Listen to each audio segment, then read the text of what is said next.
You know, maybe this isn't the best time to be thinking about this, but I've something to ask you. Chances are we'll be heading to Denerim soon. And when we're there, I wonder if we might be able to look someone up. I'm not talking about a friend, exactly. And no, it's not that sort of friend either.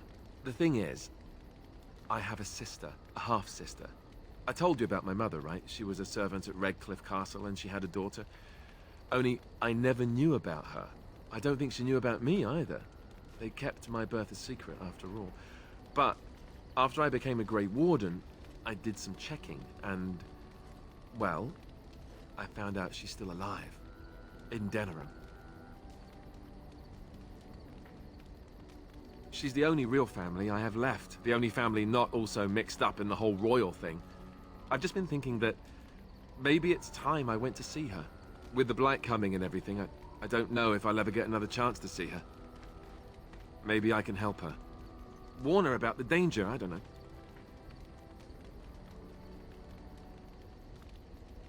I'm not sure. I don't know anything about her except her name and where she lives. Her name is Goldana, and I think she remarried but still lives just outside the alienage. If we're in the area, then, well, it's worth a look.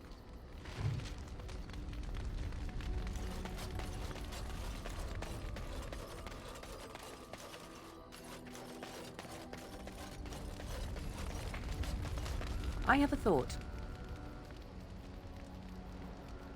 We have an opportunity that I believe we should take advantage of. To the point. My mother was once divested of a particular grimoire by a most annoying Templar hunter. It occurred long before I was born, but even today, Flemeth speaks of the loss with great rage. With the circle of magi in such disarray, it occurs to me that this might be the perfect time to recover the tome from their possession, for surely it eventually ended up in their hands.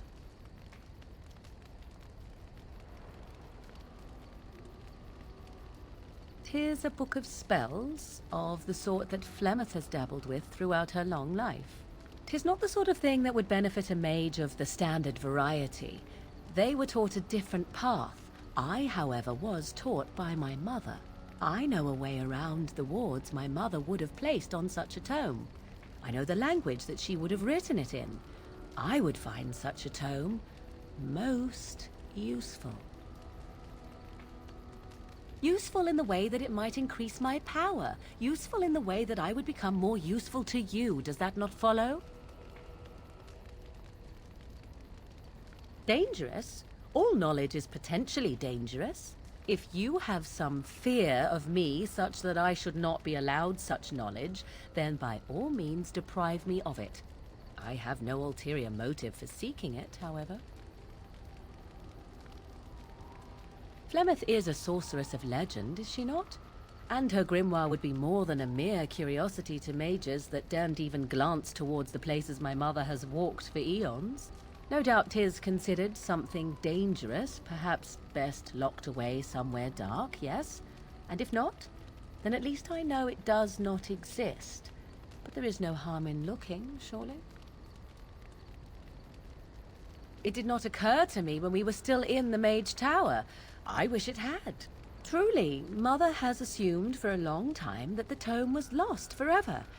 I only remembered it now after thinking what treasures might be found in the Circle of Magi's Tower now in its condition. Good. I am most interested to see its contents, should it be located. The grimoire is leather-bound and adorned with the symbol of a leafless tree, should you come across it. If not, however, then I shall simply put it out of my mind.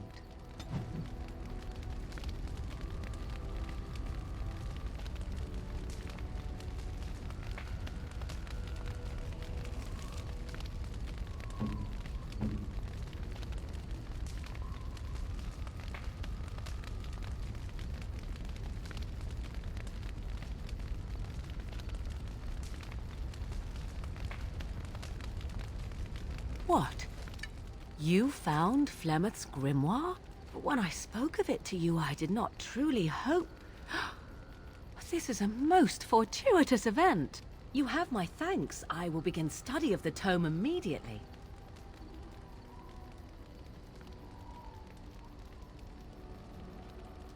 I suppose something is deserved for all your efforts, is it not?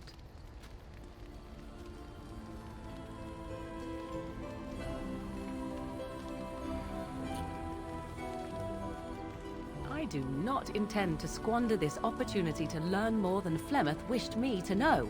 This should be interesting.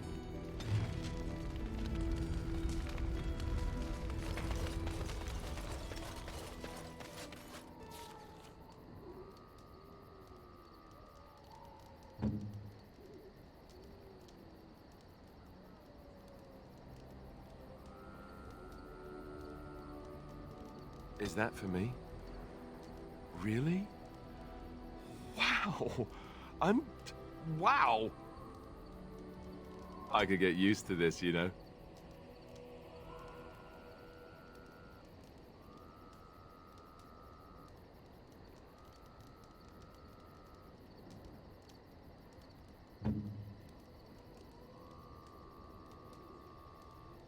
I am grateful. 'Tis thoughtful indeed.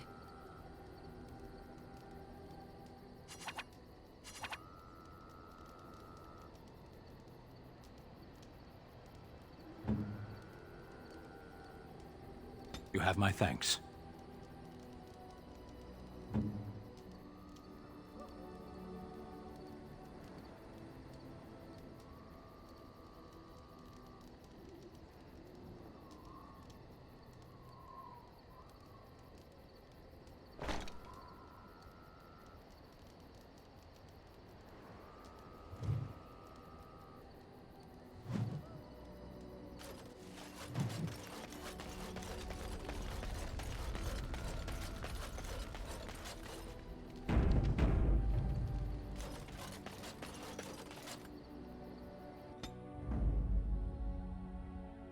Yes. Indeed.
Our Lehman sends his regards, Warden.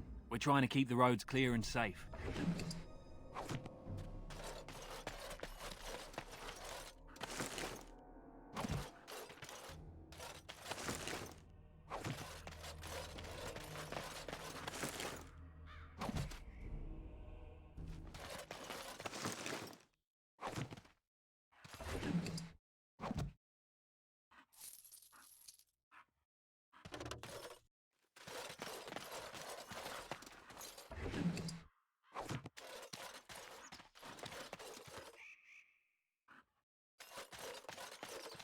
And so I shall.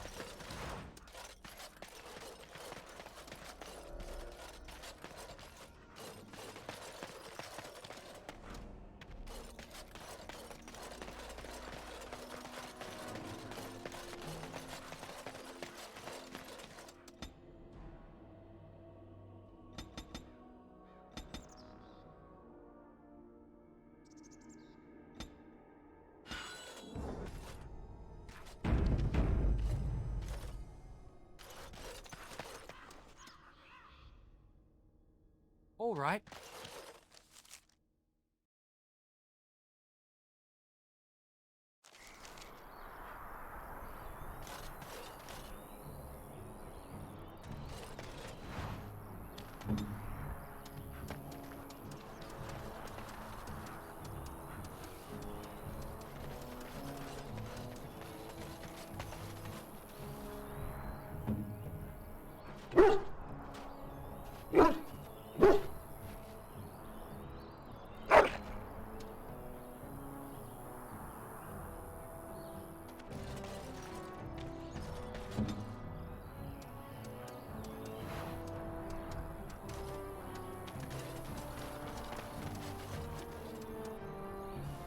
You'll have to forgive me if I seem a bit nervous. Not many people travelling in this part of Ferelden. Of course, that's part of my problem, isn't it? Mule got spooked by a wisp and ran off into the woods. Now what do I do? Waiting for my helper to find the damn mule, of course. It's freezing! Oh, I suppose you meant, why am I out here? As in this part of the country. Allow me to introduce myself. Felix de Grosbois, merchant and entrepreneur at your service.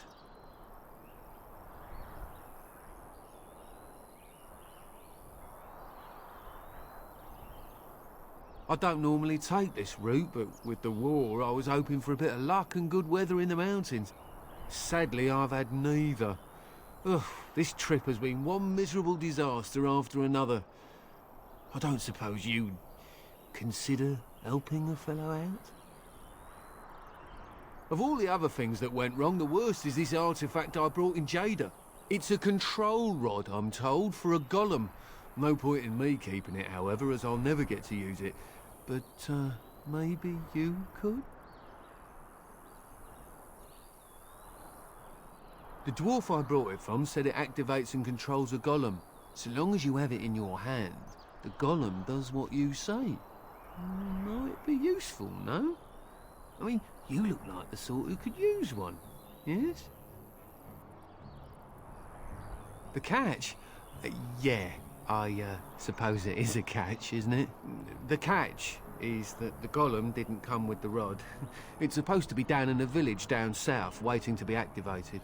Even if I could get down there, which I can't, I understand the place has been overrun by darkspawn. That's not such an issue for adventurous types like yourself, surely? Or I'm hoping that's so, at least. Nothing. I just don't want to have to lug around something that might be taken for a gemstone by some bandit.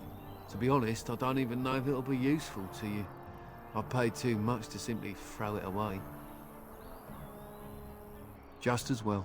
As I mentioned before, you'll find the golem down south, in a town called Honleith. I'll mark it here on your map. Just hold up the rod and say Dulaf Gar. That will wake the golem up, so I'm told. I hope it works.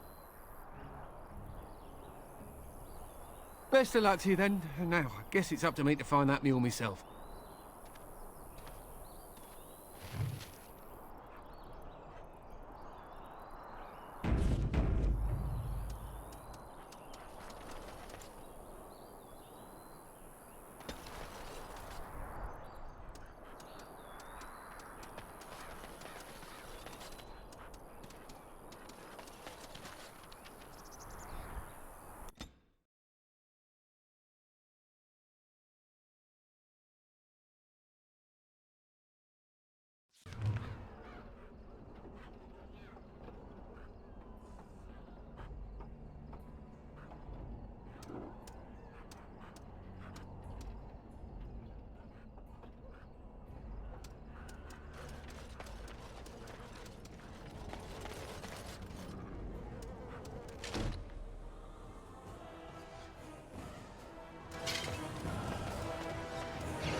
What we are looking at is a golem.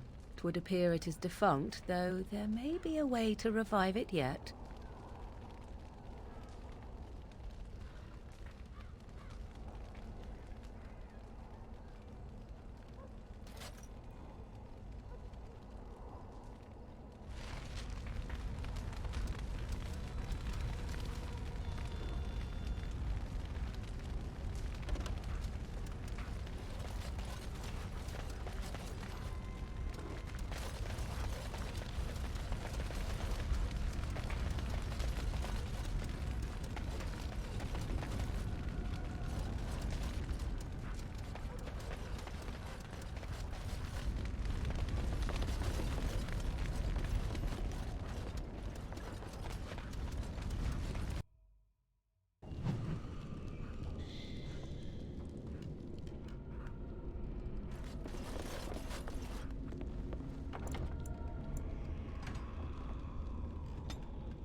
Oh, thank you. That's very nice. Yes.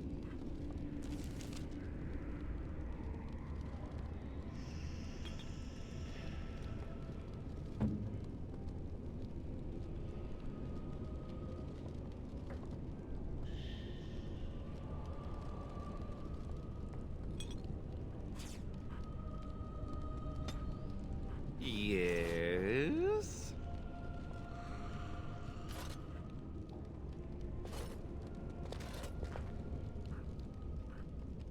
Let's make this quick!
By the Maker, we're saved!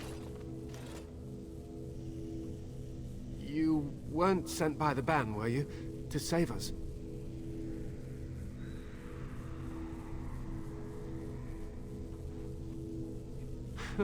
I suppose I should be grateful that someone came at all, then. Thank you.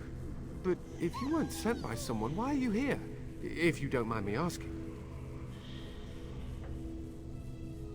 A control rod? Do you mean the one for Shale?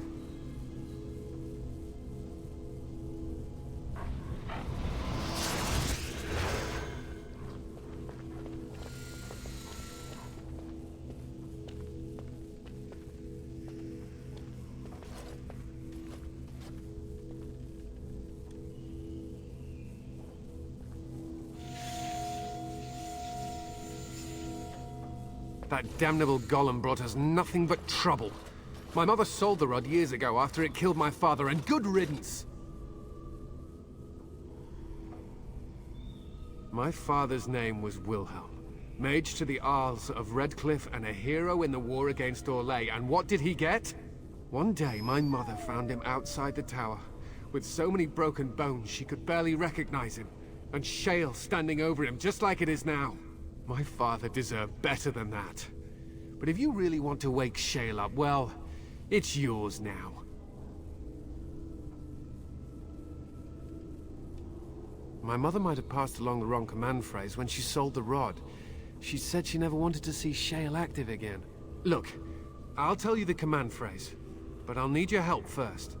I know you already saved my life, and I'm grateful, but my daughter is inside the laboratory. She was afraid and ran too far in before I could stop her. I don't know how she made it past my father's defenses. One of the men tried to go after her. He was killed, but you could find her, couldn't you?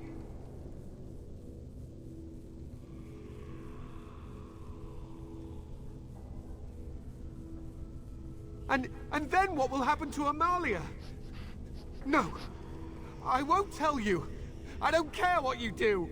If you want that bloody golem, then find my little girl.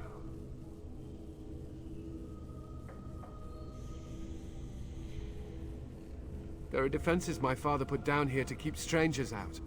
I knew about the barrier, I had the key for that, but the rest of it, well, we never came down here. Ever. I don't, it's true. I'm terrified that something's happened to her and she's lying in there, injured. I can't leave here until I know for certain. Surely you can understand that. You will? Thank the Maker! My father's laboratory is just past the next area, I think. She has to be there.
Very well.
Don't cats like to be in trees?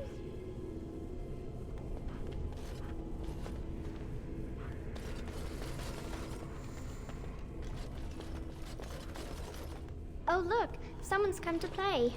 You have come to play, haven't you? We're playing a guessing game. It's better with more people.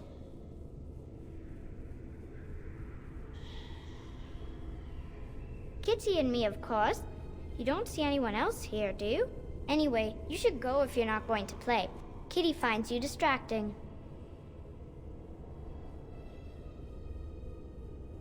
I can't go. Kitty says she can't come, and I'm not leaving her. She'd be lonely. I would not suggest leaving in such hostile company anyhow, Amalia. Look how they act. Of course she's a cat.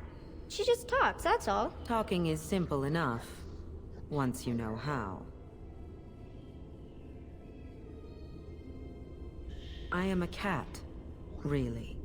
Nothing you say will convince Amalia to go with you. She loves only me now. I am her friend, while you are just a stranger. Is that so? Did you hear that, Amalia? It seems you are not missed. That's okay, Kitty. I have you. And I have you. After decades of isolation, bound to this chamber with not a single soul to speak to, finally freedom is at hand. Release me, mortal, and let me have the girl. Let us return to her father and leave this place forever.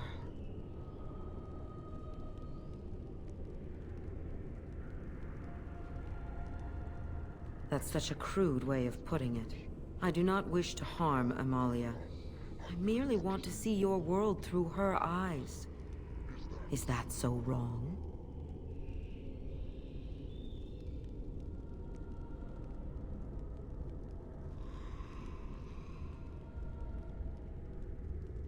The mage's wards hold me within this chamber, and only a mortal may approach them.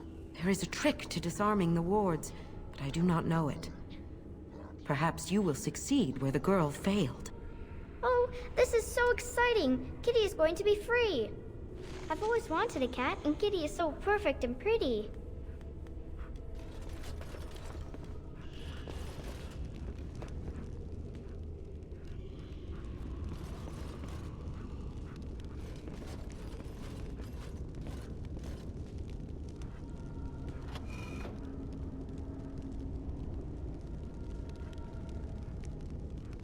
I like it when Kitty sings to me.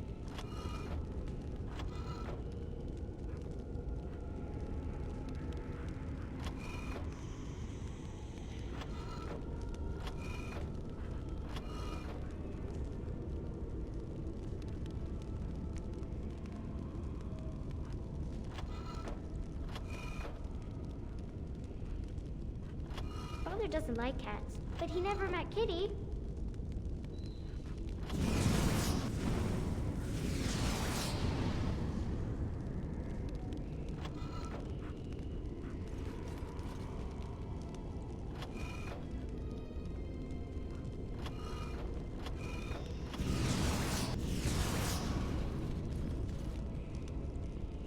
Kitty says Grandpa Wilhelm locked her up in this room. Isn't that awful?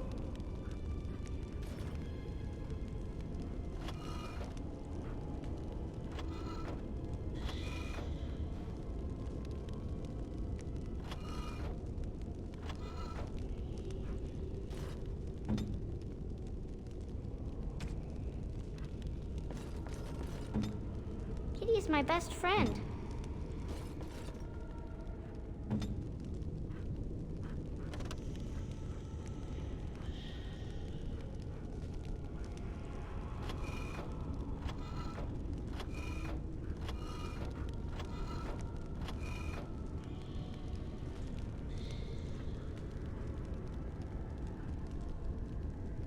I was thinking about the sun, silly. Tell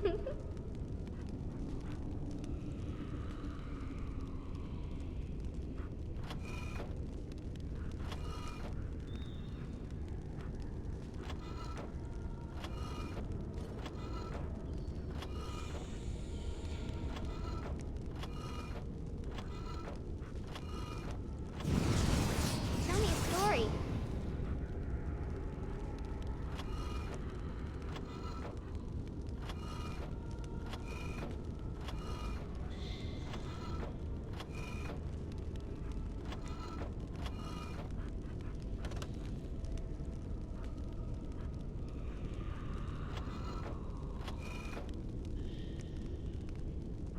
Oh, it's a flower. Is it a daffodil? I like daffodils.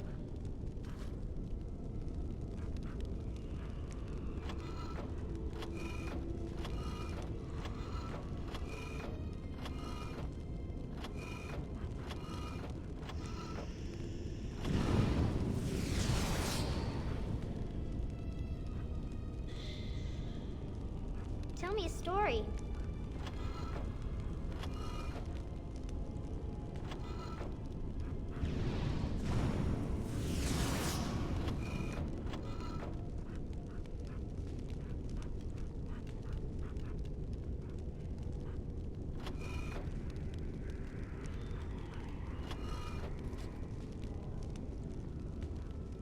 I was thinking about the sun, silly.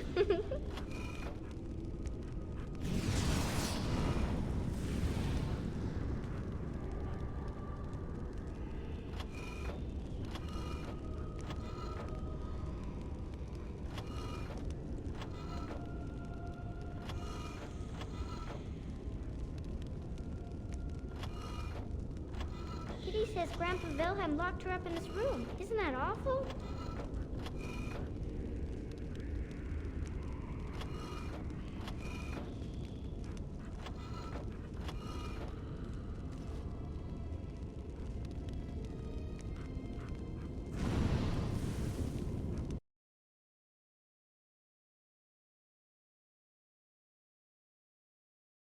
To me.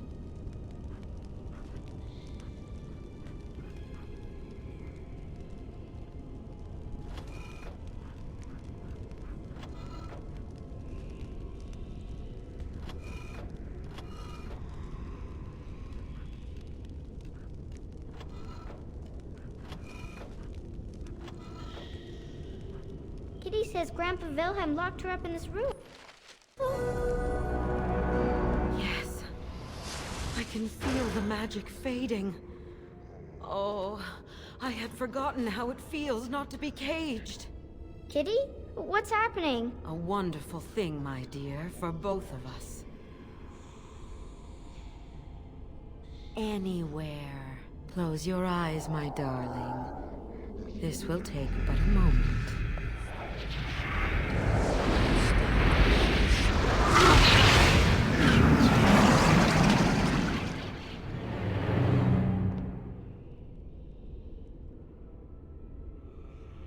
Yes, this is what I wanted. To see, to feel, as mortals do. Yes. I will go now to my father. He will be happy to see me.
did it!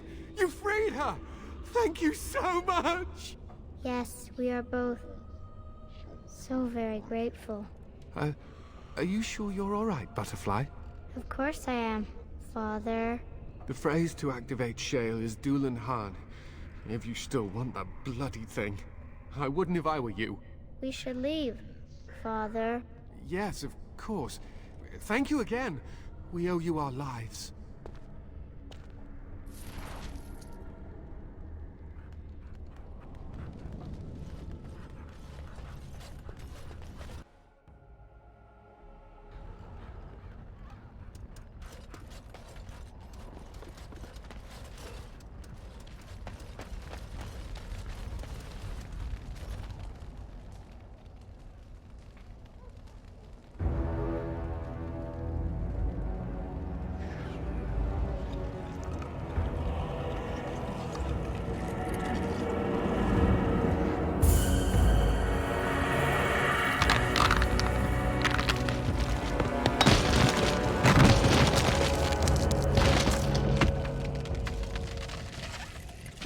I knew that the day would come when someone would find the control rod.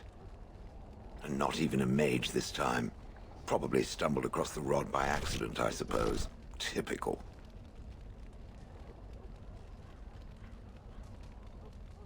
I stood here in this spot and watched the wretched little villagers scurry around me for, oh, I have no idea how long. Many, many years. And the villagers had no idea they were being watched. Creepy. Then one wonders that you wouldn't be grateful to the one who allowed you to stretch your legs, Gollum. Another mage, I see. Charming. I was just beginning to get used to the quiet, too. Tell me, are all the villagers dead? Familiarity breeds contempt, as they say, and after 30 years as a captive audience, I was as familiar with these villagers as one could possibly be. Not that I wish their fate on them, no. But it did make for a delightful change of pace.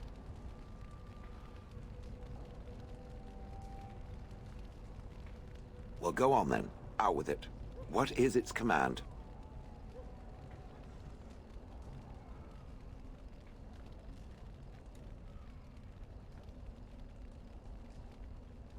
Did I? I honestly don't remember. Perhaps it was after yet another time he called me Gollum. Gollum, fetch me that chair.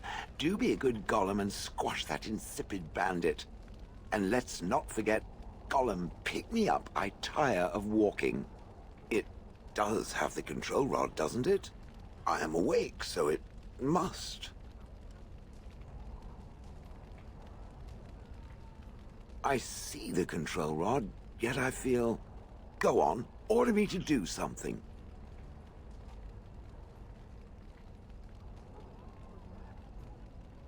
Hey! And, nothing. I feel nothing.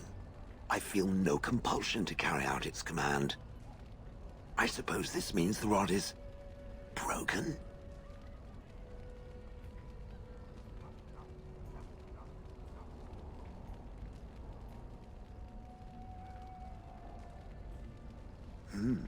I suppose if I can't be commanded, this means I have free will, yes? It is simply, what should I do? I have no memories beyond watching this village for so long. I have no purpose. I find myself at a bit of a loss. What about it? It must have awoken me for some reason, no? What did it intend to do with me?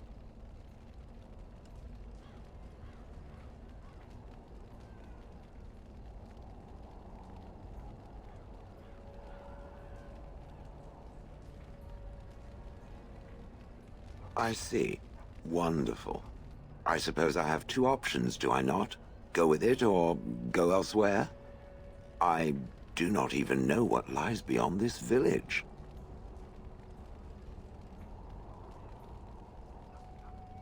I watched this village for so long, unable to move or act. My memories of anything before are vague at best. So I have no idea what I want to do. I'm glad to be mobile. Is that not enough? Did I? I remember that I had a former master. The mage with the furry brows who poked and prodded and barked orders. Did I kill him? I hope I did kill him. Perhaps the last order he barked was, "Gollum, stop crushing my head." Ah! Yes, I'm just funny that way.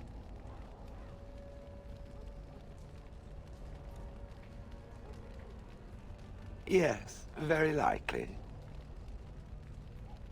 Are you certain you want to bring that thing with us? It could be dangerous and large.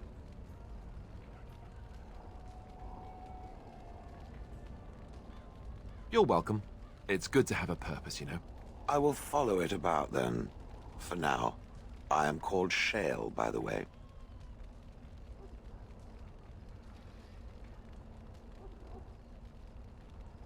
This should be interesting.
As you desire.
So I shall.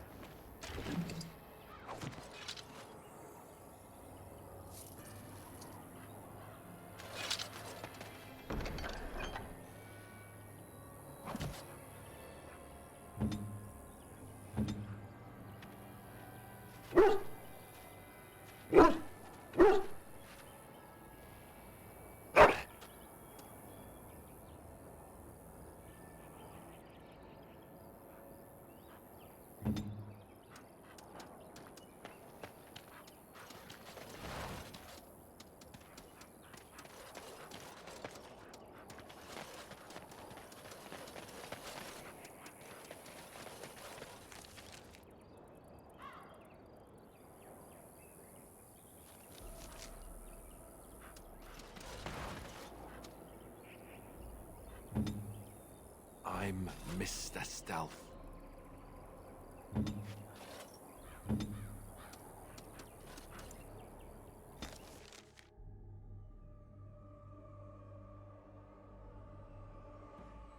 Get your horses off Ben Talman's land. We won't bend needle again. Loghain is the regent. He demands your... We're not Orlesian lickspittles. We owe no man our allegiance. Leave! Take their lands by force, men. Regent's orders.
We showed those Loghain upstarts.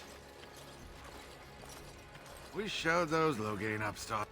We showed those Loghain upstarts.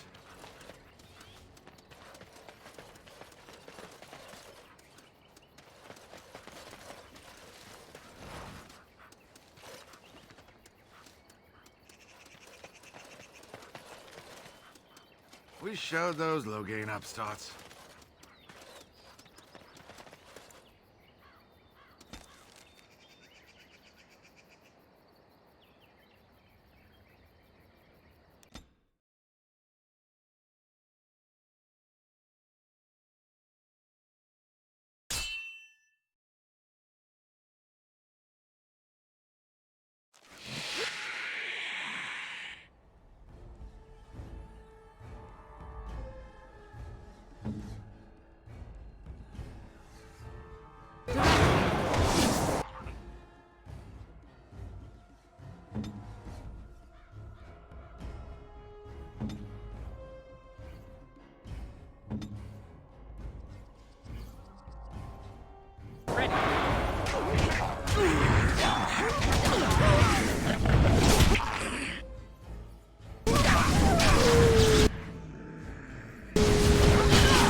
Maker, give us strength. No word from Circle Tower. With these things on the loose, though, we can only assume the worst.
Oh, thank you, Maker. Thank you. Delighted. Thank you.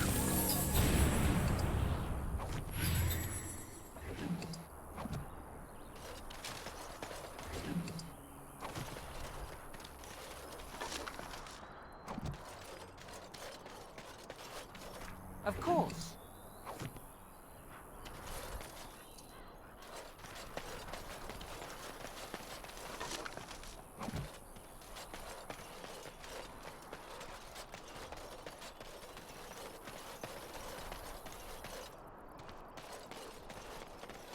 Oh, thank you, Maker. Thank you, thank you. Oh, thank you, Maker. Thank you, thank you.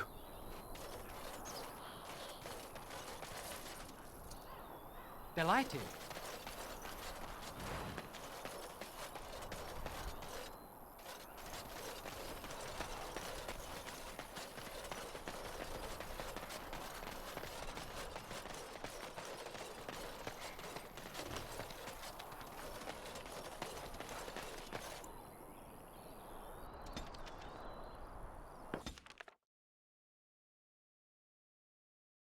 I have been studying Mother's grimoire. Do you wish to hear what I have found? 'Tis not what I expected.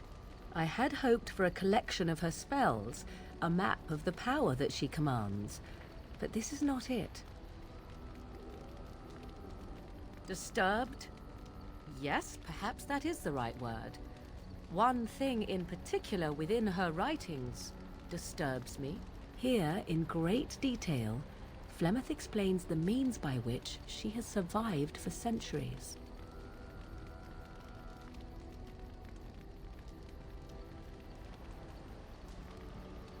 Not unless one also happens to be an ancient abomination.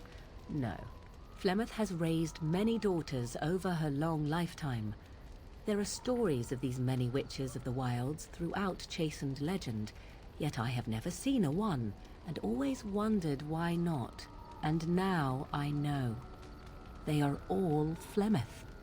When her body becomes old and wizened, she raises a daughter, and when the time is right, she takes her daughter's body for her own.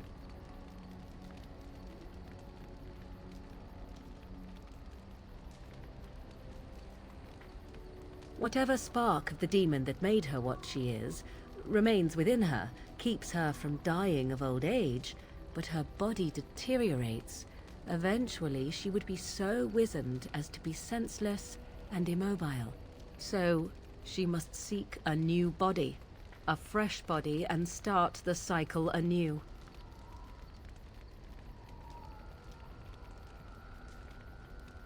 I am uncertain. According to her writings, certain hosts are better than others. The more a host is prepared, the quicker the transition will be. I am sorry. This simply takes me by surprise. I would have thought I would have had some inkling, some notion.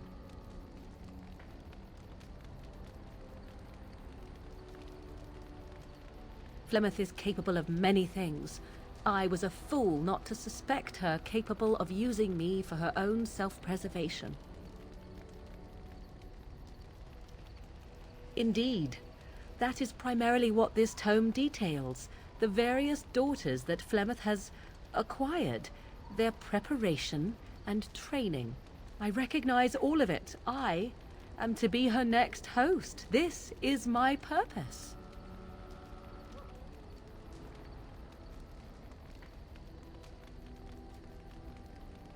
Once, Flemeth was a mage. This was before the time of the Circle of Magi, but she wielded magical power of the same sort that all the ancient shamans did. 'Twas no different. She summoned a demon and made it part of her, and became an abomination, one that has thrived. Whether Flemeth has always been the demon, or mastered it, or they are one, I truly do not know. No matter what she is, her body still ages and will not sustain her forever. So she must find new bodies. I am to be the next new body in a very long line. I do not know. Perhaps 'tis as she said, the Darkspawn threaten her as much as they threaten anyone else. Or perhaps she believes that this journey will make me more powerful. According to the tome, if the host is already powerful and trained in magic, it takes far less time for Flemeth to settle in. Not by any natural means. Perhaps I should take this as a vote of confidence from her on my capabilities. Or perhaps she simply wished me gone from the Korkari wilds so she could prepare her ritual in peace. A disturbing thought. There is only one possible response to this. Flemeth needs to die. I will not sit about like an empty sack waiting to be filled. Flemeth must be slain, and I need your help to do it. And what would that do? At best, I would receive pointless reassurances. At worst, Flemeth would imprison me once she became aware I know what I do. I know my mother well enough to be confident she would show no mercy when it came to her own survival. I must do the same.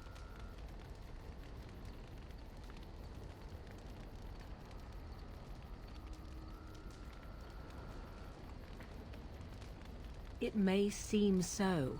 If you think of Flemeth as a mother, think of her instead as an ancient abomination that intends to use her own flesh and blood to extend her life beyond all natural limits. She did not wish anyone to get a hold of this information, least of all me. Now I have. If I do not act on what I know, then more the fool am I. Because if she is slain while I am near, I am not certain that she will not simply be able to take possession of me right there. So obviously I cannot be the one to do it. Then what needs to be done is for you to go back to Flemeth's hut in the Kakari Wilds without me. Confront her and slay her quickly. I doubt she will truly be dead even then, but it will take her years to find a new host and recover her power, if that is even possible. The thing I must have is her true grimoire. With it, I can defend against her power in the future. Everything else in her hut is yours.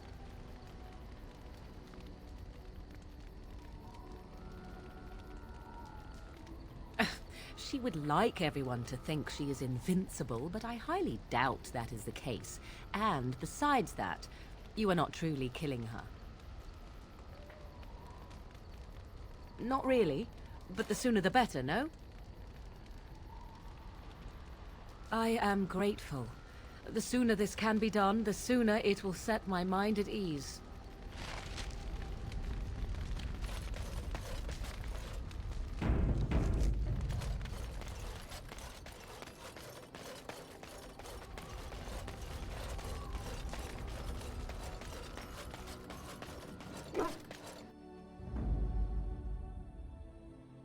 Yes. Yes.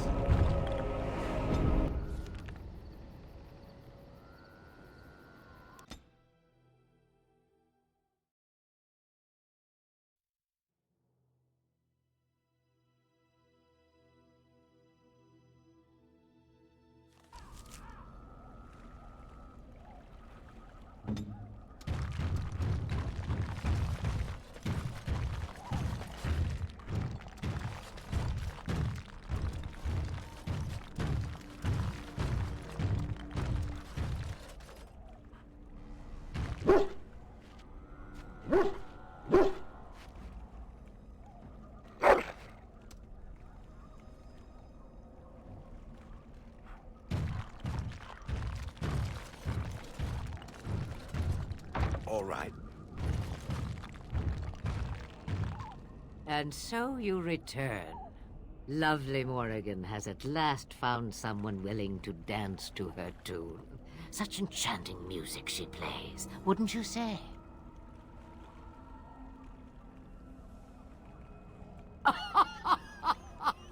Which one, I wonder? What has Morrigan told you? What little plan has she hatched this time? That she does. The question is, do you? Ah, but it is an old, old story. One that Flemeth has heard before, and even told. Let us skip right to the ending, shall we? Do you slay the old wretch as Morrigan bids, or does the tale take a different turn?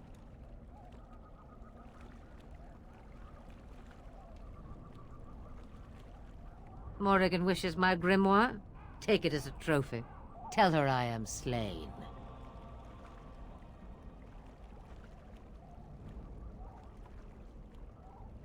We believe what we want to believe. It's all we ever do. I go. Perhaps I surprise Morrigan one day. Or I may simply watch. It would be interesting to see what she does with her freedom. Enlightening, even. Would you give an old woman that? You get to keep her for a time. It's far easier this way, don't you think? The lies are always more fun. Yes, fun. Tricking Morgan. Oh, who am I kidding? That does sound fun. I'm a bad man. The book is inside the hut, with notes and spells enough to make even Morrigan blush with delight. You and I will not meet again. That I guarantee.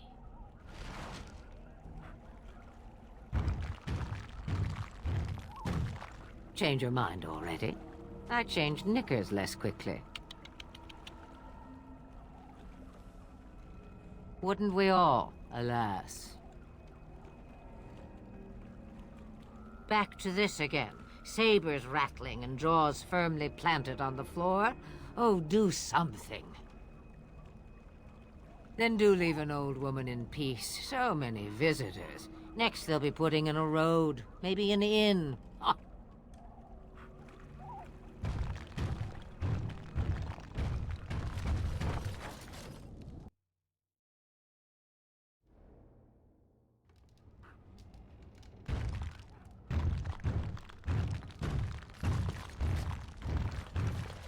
Fine.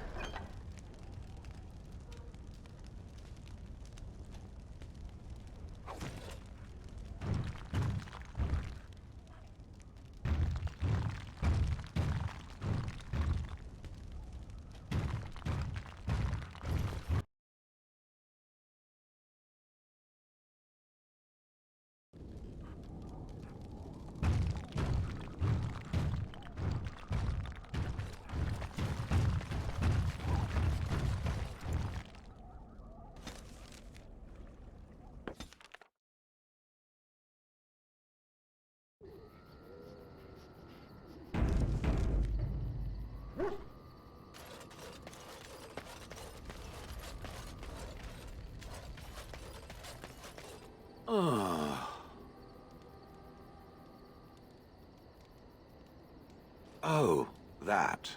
Merely reflecting on the hopeless nature of the task in front of it.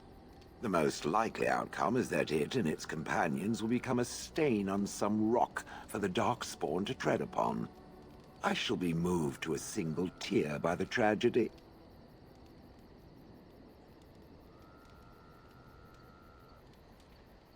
It's true. One single tear, and then it's off to the north, I think. Or maybe west. I haven't decided. What's that? Did it hear flapping wings? There may be pigeons nearby. We should be alert.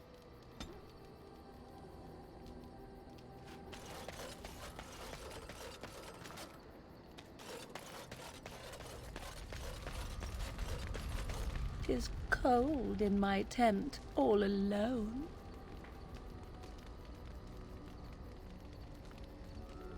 "So you shall come to my tent?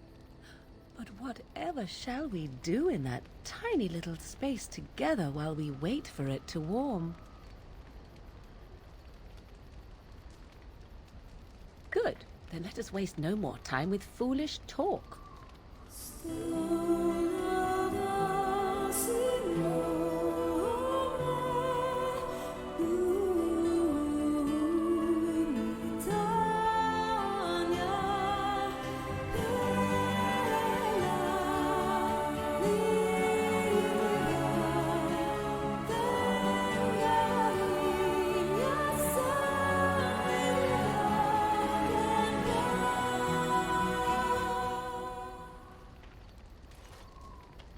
"I see the stories they tell of Grey Warden endurance are not exaggerated."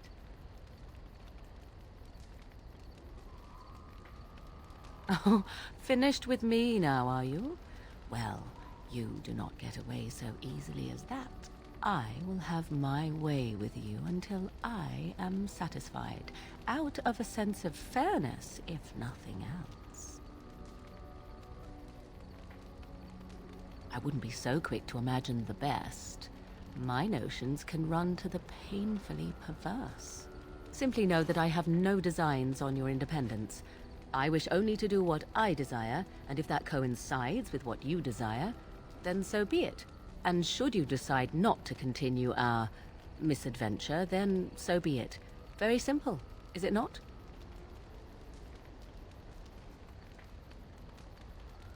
Then we should get along marvelously. Come then, let us be off before the others begin to stare.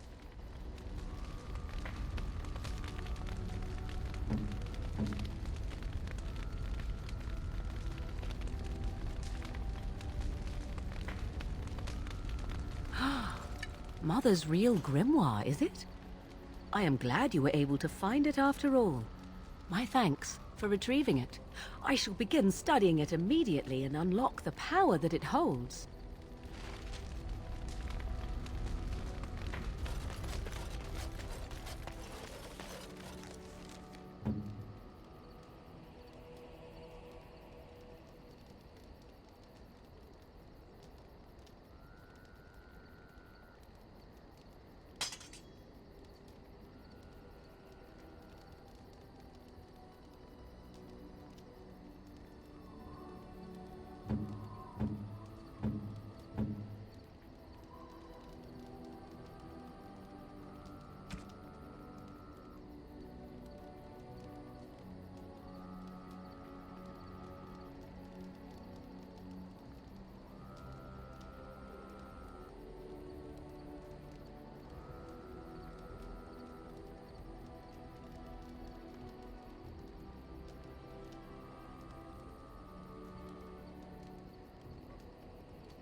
If there's anything I can do for you, please, please tell me. I'm sure you'll be pleased with the goods my boy and I have collected, and with your discount.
Enchantment? Enchantment!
Enchantment?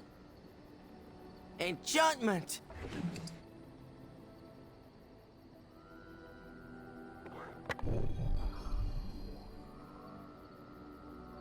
Something you need? I'm sure either my boy or I can help you out. I'm sure you'll be pleased with the goods my boy and I have collected, and with your discount.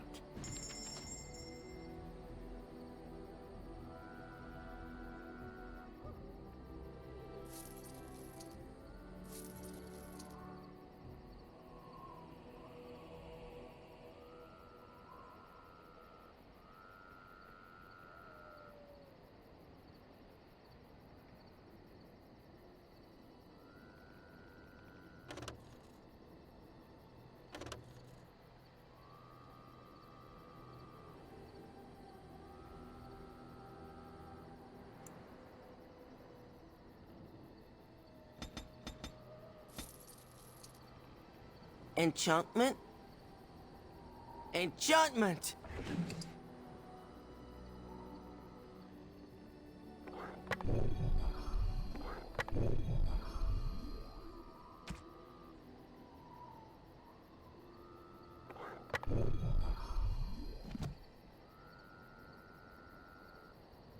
You and your friends are formidable folk, indeed. It's good to have you along on the road.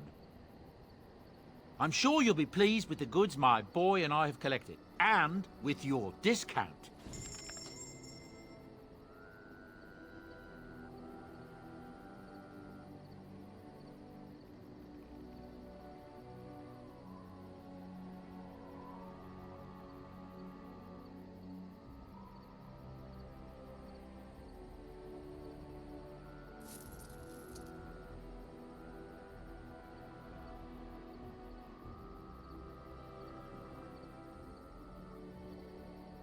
Enchantment? Enchantment!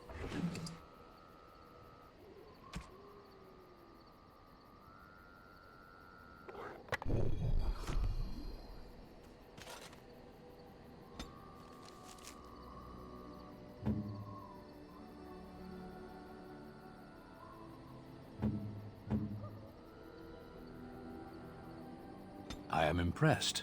My thanks.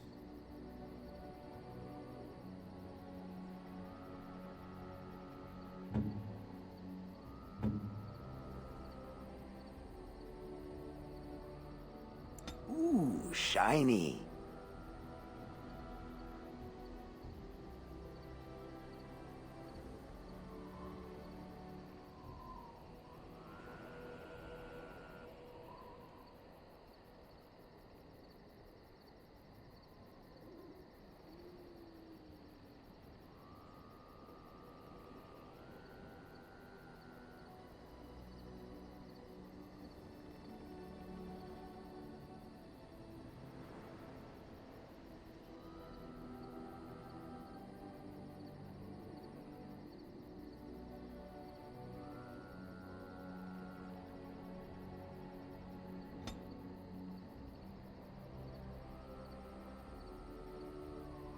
Ooh, shiny.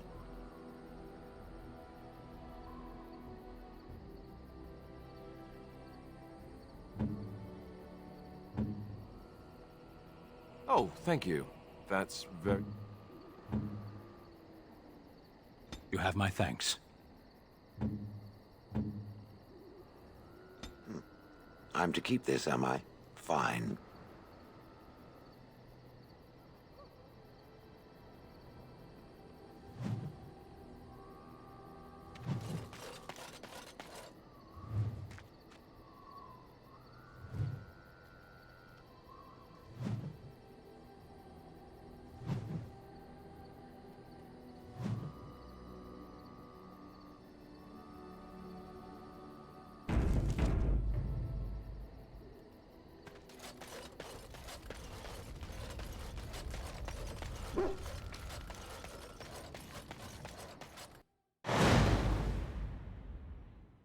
Yes. Yes. Indeed.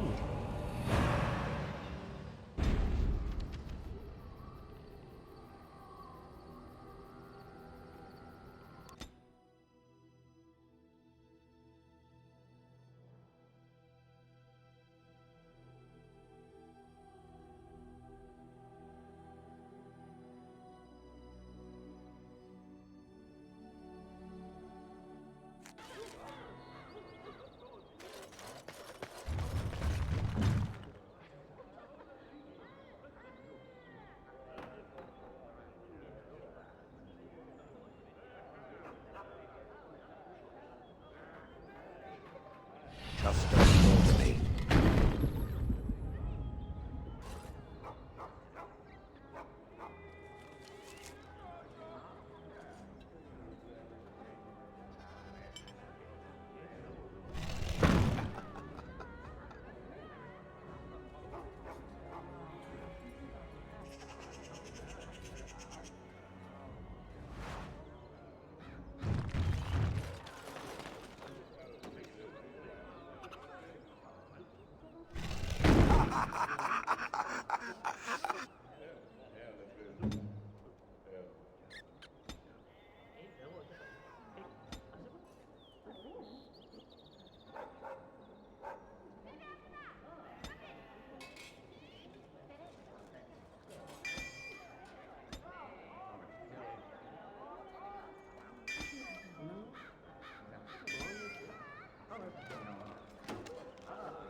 Shokke basit isra, marade starit, merade twasit, abana kyun, maras shokra, ananne sam kyun.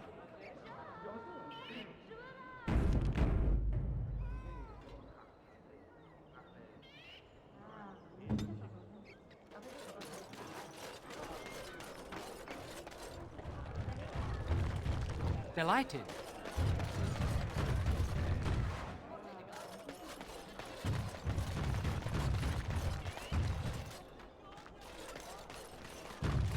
All men are the work of our Maker's hand.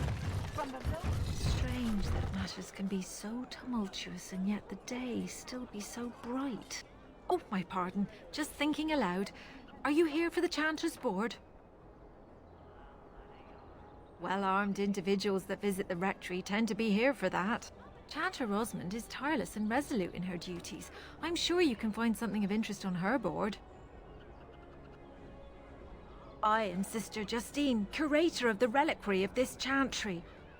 And pride again. It is hard to live up to the example of Andraste.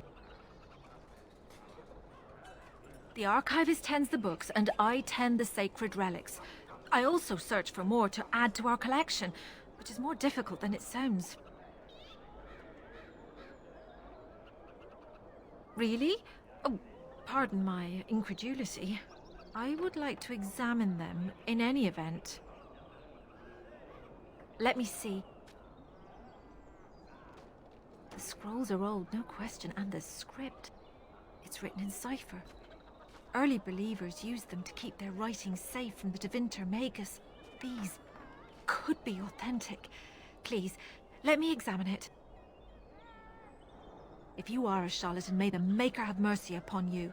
There is avarice in your eyes, but I believe you. Inner ruins, you say? I can give you 5 sovereigns. If these prove to be genuine, we can discuss more substantial payment afterwards.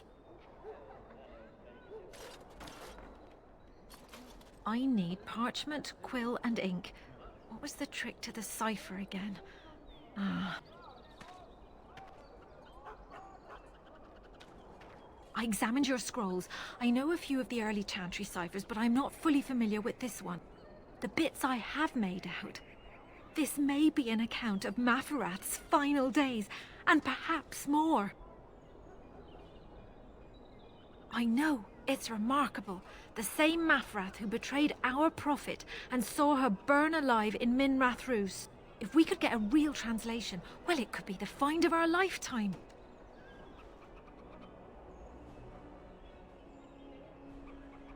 Maferath, you heard me, right? As in the betrayer of our prophet. Here is all of the allowance I have for acquisitions. Take it and go. 1,000 blessings. Those who bring ham. And after much sweat, blood and toil, her labors ended, and the world marveled at what she wrought. Would you stop correcting me? I know the chant like the back of my hand.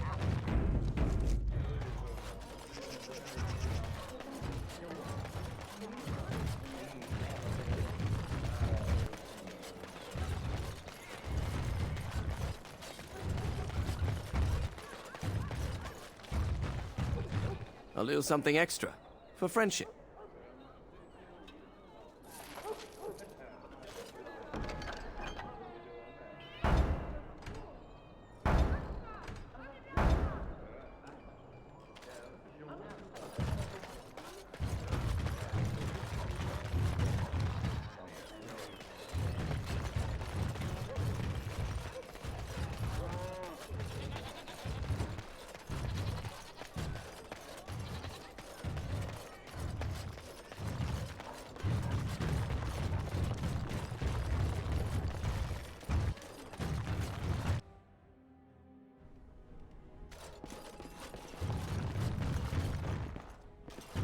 Welcome to the wonders of Thedas. We carry items crafted by the Circle, as well as a variety of antiquities. Is there anything you would like to see?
And so I shall.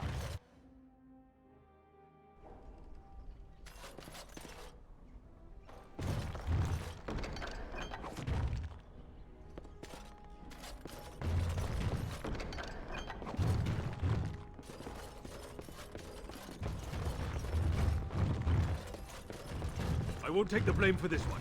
This was bad from the start. I won't take the blame for this one. And so I shall. Thanks. I ain't sticking around to see how this turns out.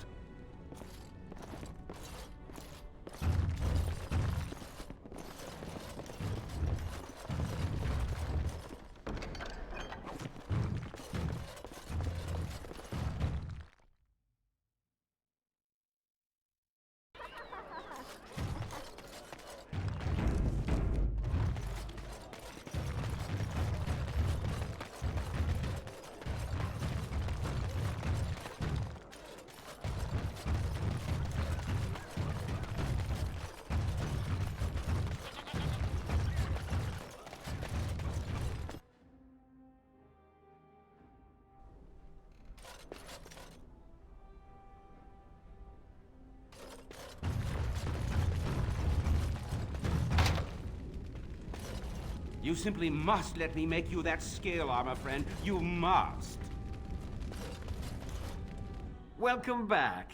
You looking for fine armor? You have what? Dragon scale? Real dragon scale? Marvelous. Look how it reflects the light. How did you get... No, I don't want to know. Alas, traveler, I must confess I have not the skill. Why, oh Maker, do you torment me? If you find Drakescale, sir, and if I could practice, then one day, I could make a fine set of armor for you. Oh, there, Master Wade. He does get terribly emotional at times. Come again. Welcome back. You looking for fine armor? Of course. He's back, he's back! Have you reconsidered? I can make such fine armor with your scales.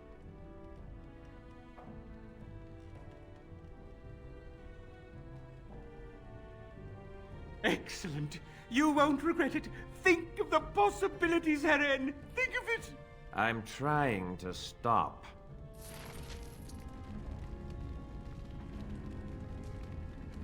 You're here about your order? I've barely even begun and you're pestering me. Oh, get back to work. Come to see our fine goods before they sell out? Certainly.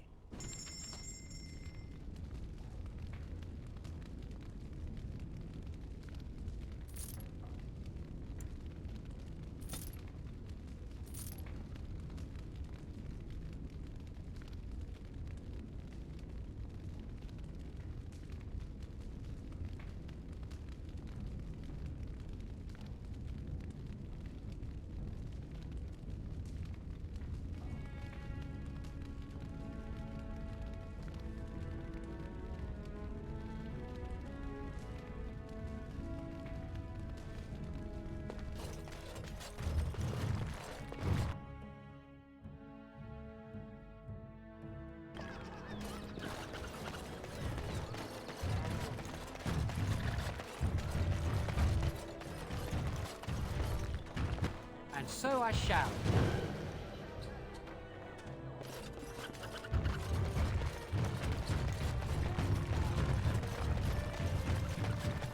As there is but one world, one life,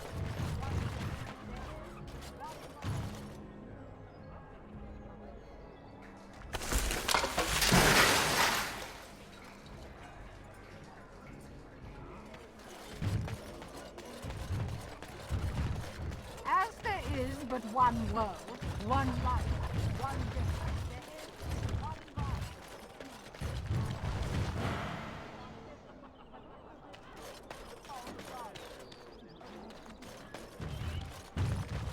All right.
Indeed.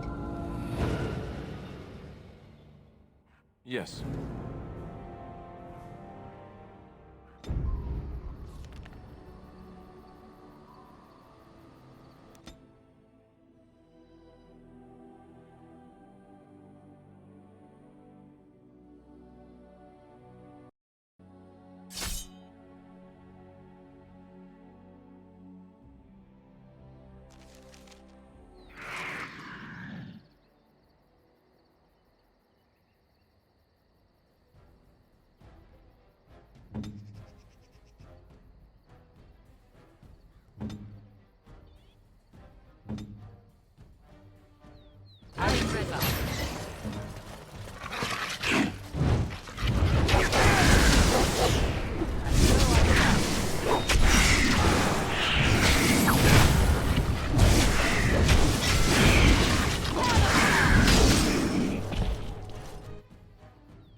As you desire.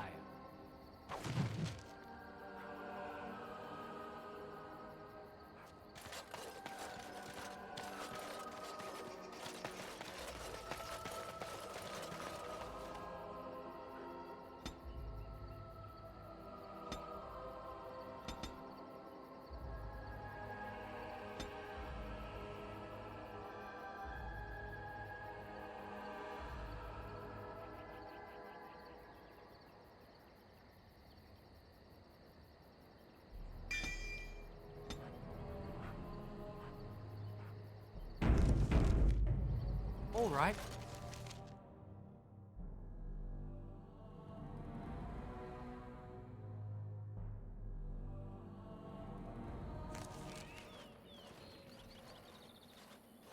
Stop right there, outsider. The Dalish have camped in this spot. I suggest you go elsewhere, and quickly. I am not threatening you. I am warning you. We have always defended ourselves when necessary. We Dalish are masterful archers. Imagine how dangerous an arrow might be if it pierced your heart, or your eye. But again, we feel no urge to harm you. We merely protect our own from dangerous outsiders such as yourself. Move on, and there will be no need for either of us to fight. I find that hard to believe. What business could we Dalish possibly have with a group like yours?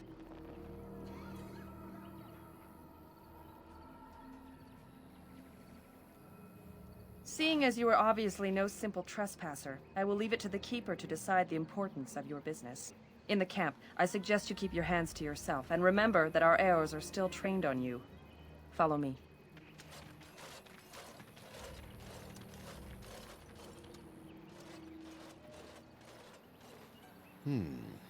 I see we have guests.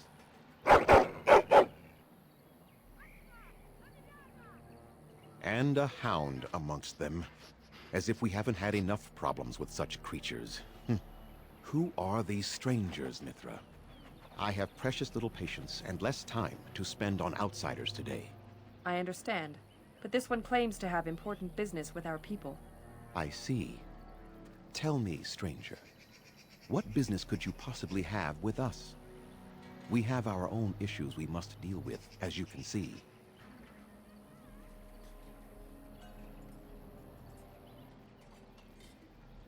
That is your business? To threaten us? Answer the question, or you'll quickly find out exactly how hollow your threats are. And who are you to request our aid for anything? We owe service to no one. A Grey Warden, then. I suspected as much. You might have simply said so to begin with. Masirinus Mithra, you may return to your post. Manuvinen, Keeper. Now, allow me to introduce myself. I am Zathrian, the keeper of this clan, its guide and preserver of our ancient lore. And you are?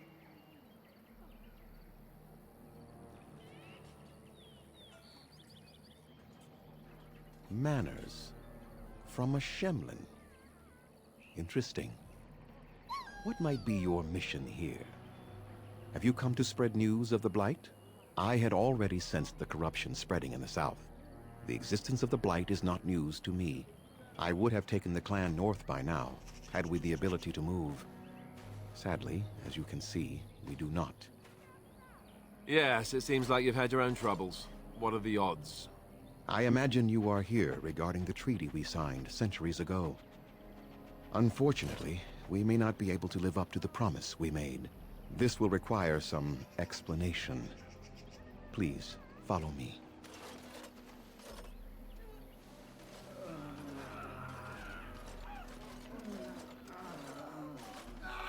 The clan came to the Brazilian forest 1 month ago, as is our custom when we enter this part of Ferelden.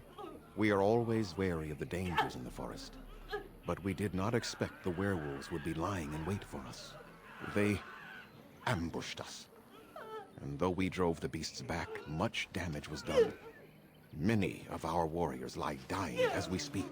Even with all our magic and healing skill, we will eventually be forced to slay our brethren to prevent them from becoming beasts.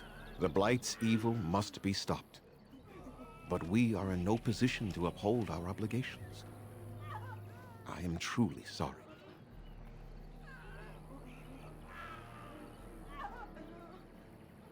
There was a time in Ferelden's history when werebeasts roamed the lands in great numbers. Spirits possessed animals and turned them into horrific monsters. The humans warred against and destroyed these creatures. No doubt their tales of those days grow ever more inaccurate. Flemeth tells tales of such a time. Packs of possessed wolves, akin to abominations roaming the land. It was a terrible age, now long past. The werebeasts are not all gone from this land, and the ones that stalk the Brazilian forests are proof of this.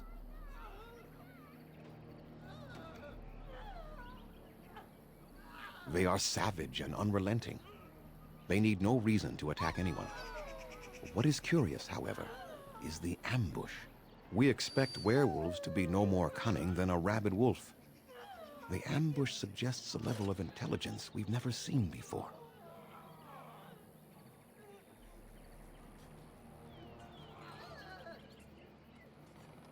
I doubt that. The very curse that is in their blood fills them with an unreasoning rage that precludes any true thought.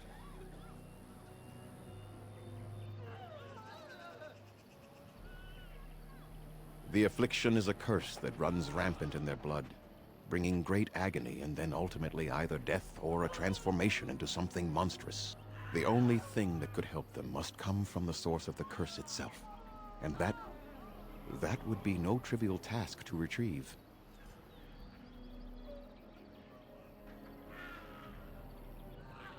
No, but it is the one who made these werewolves come to be. Within the Brazilian forest dwells a great wolf.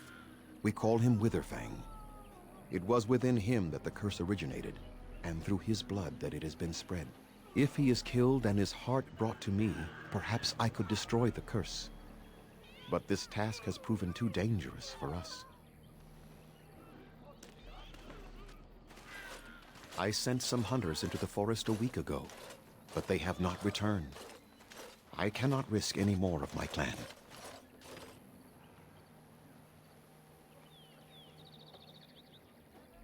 From whom? The Children of the Stone? The Shemlin? Do you truly think they have time to spare for us?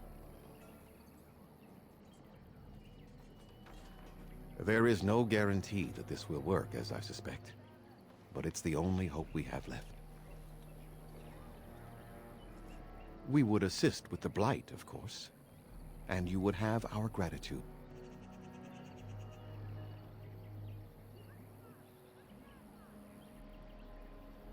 Anyone who would undertake such danger for our benefit would be remembered for it. Few have who are not one of our own. I must warn you that more than werewolves lurk in the Brazilian forest. It has a history full of carnage and murder, you see. Where there is so much death, the veil separating the spirit realm from our own becomes thin, allowing spirits to possess things, living or dead. But if you can indeed help, then I wish you luck. Then I suggest you see Master Verathorn. I will instruct him to put aside some supplies for you, the kind that the hunters use. Make them quick, if you please. I have much to do here. My apprentice Lanaya or Sayrel, the clan's storyteller, could provide you with answers just as easily.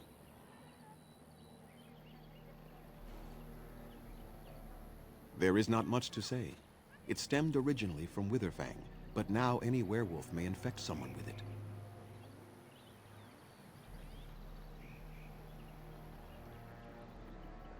It is possible, but not guaranteed.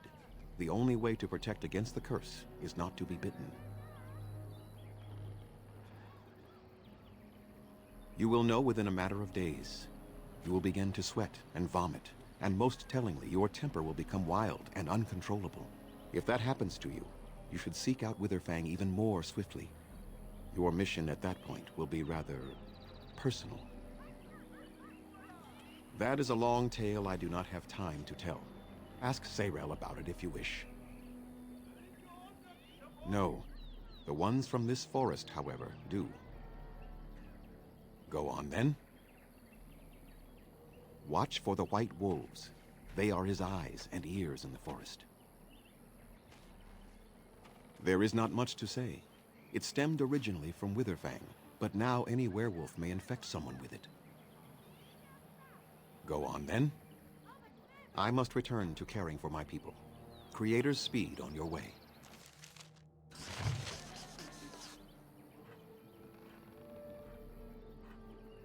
Andera Natishan, Grey Warden. My name is Lanaya. I am Zapian's first, what you might call an apprentice, perhaps. I've been studying under the Keeper all my life. I am a bit curious of the outside world. Do you mind if I ask you a question or two?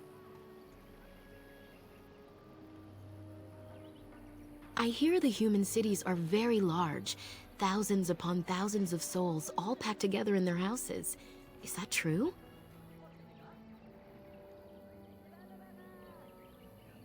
No, I could never leave the clan. My duties here are important to my people, and to me. No doubt, I would not even find my way. I try to imagine those of our people living in such a place, surrounded by walls of stone and indifference. It is a difficult thought.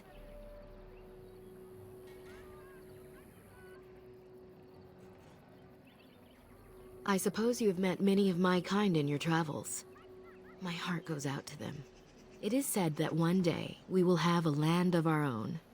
We Dalish gather the ancient wisdom in preparation for this. When that day comes, all elves, even those who have forgotten, will reclaim their former glory. I have a question, if it's not too impolite to ask. Do your people regret what they did to ours? I see. That is difficult for our people to accept. Even if only some were in favor of what was done to us, the rest did nothing to stop it. A poet once wrote of them, before the fall of the Dales. Like dragons they fly, glory upon wings. Like dragons, they savage, fearsome, pretty things. But you don't need me to quote poetry to you. Forgive me. Perhaps you have some questions of your own. I'm hardly anyone special, I assure you. If I seem different from the rest of my clan, it's only because I was born amongst humans. I came to the Dalish at a very young age, but I've always retained my curiosity about the world I came from. My parents were servants to a human merchant whose caravans plied the southern routes. One day, bandits killed him, and my parents both. I was the only survivor, just a young girl, and the bandits took me. I was their servant for several years. Do I? It's taken many years of reflection to come to terms with it, to forgive what those men did to me. I can only imagine what would have happened had the clan not saved me from them. I owe them my life for that, and more.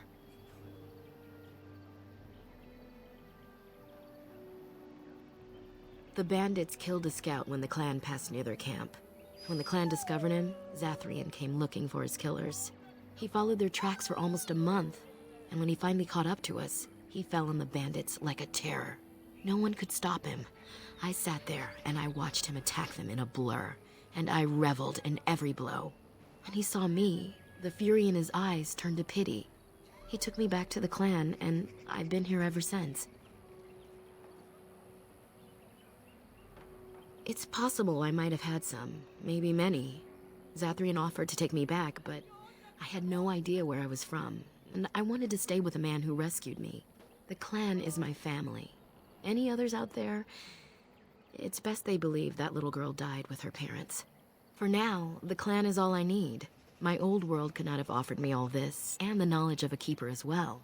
Perhaps one day, when I am keeper, I might inquire out of curiosity. I'm not sure what lies down that road except pain, however. I am not a keeper. I am Zathrian's first. Though because I was not born into the clan, becoming his first was very difficult. We Dalish have old traditions. The clans come from the ranks of the nobility that once ruled the Dales, you see. The keepers of those old clans have the strongest and purest blood that reaches back to the days of Arlathan. I had to compete against the other candidates for first, to be better than them in everything, simply because I was not of the old blood. I am. The ceremony where Zathrian anointed me as his first was the proudest day of my life. The clan has placed great trust in me. One day, I will lead them and be the one who secures our future. A keeper is, first and foremost, the leader of the clan. He decides where we go and when we shall move. He's also responsible for knowing the clan's ancient lore and passing it on to the others in the clan. Without a keeper, the clan's knowledge is lost forever, so the clan protects him like no other. I'm hardly anyone special, I assure you. If I seem different from the rest of my clan, it's only because I was born amongst humans. I came to the Dalish at a very young age, but I've always retained my curiosity about the world I came from. They have reason. Since the days of Arlathan, my people have been either subjugated or homeless. Aren't you? You're human. And to many of them, you represent the humiliations our people have suffered for generations. You may not have been personally responsible, but such feelings are not easily overruled by logic or fairness.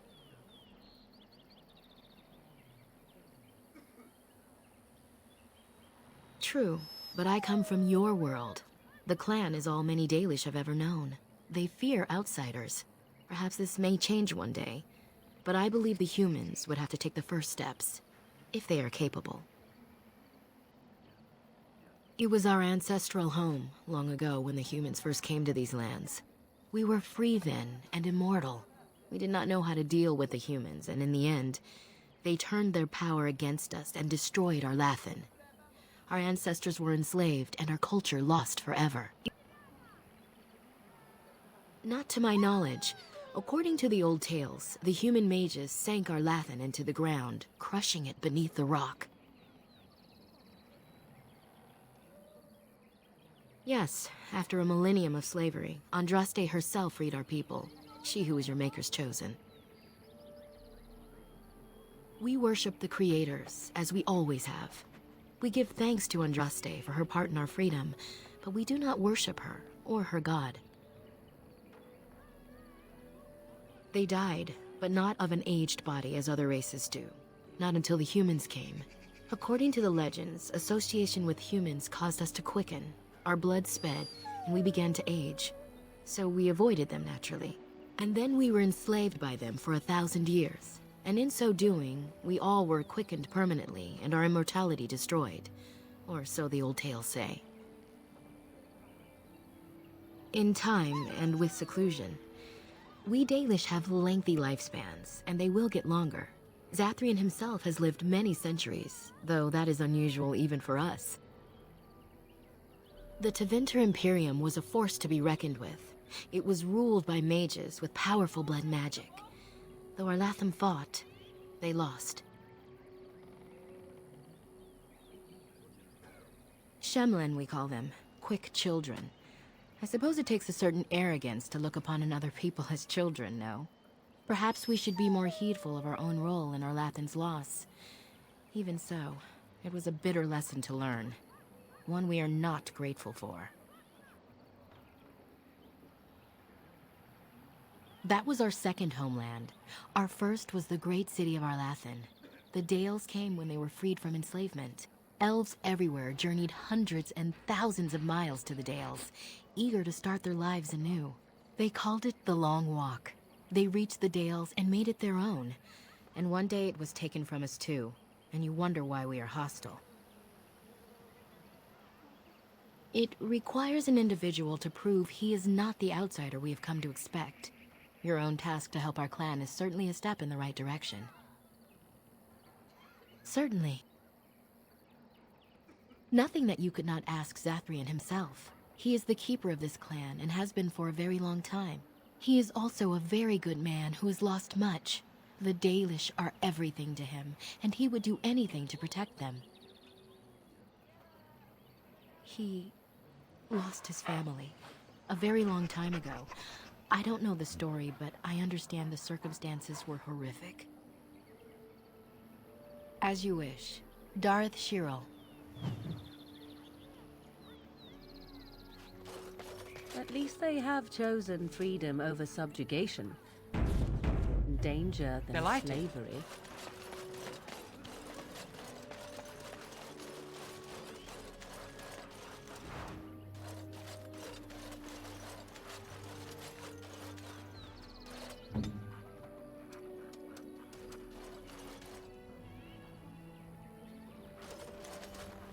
Hello. I'm not afraid of you. I'm a great Dalish warrior. So, you're the Grey Warden who's supposed to save us. I never thought an outsider would ever do anything for us. So you're the Grey Warden who was supposed to save us? I never thought an Hello. outsider would ever I'm do not anything afraid of for you. us. I'm a great Dalish warrior. Anathara, Grey Warden. We few wanderers greet you, Shemlen. We understand you are venturing into the haunted forest to save our brethren. I suspect your efforts may be in vain. An entire group of our hunters went into the forest to do as you intend, and they have not returned.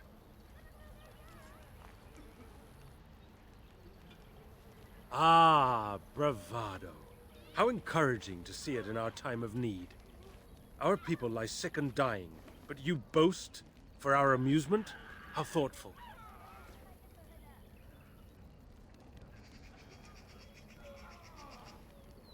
Perhaps you do not.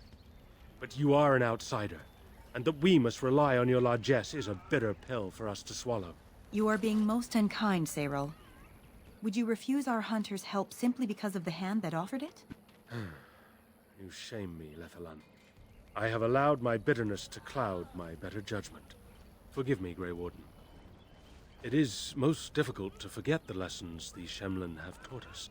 Perhaps I can yet make amends. Stay while I spin a tale for our children. And then I will tell you of the forest if you desire. Come and join us then, all of you.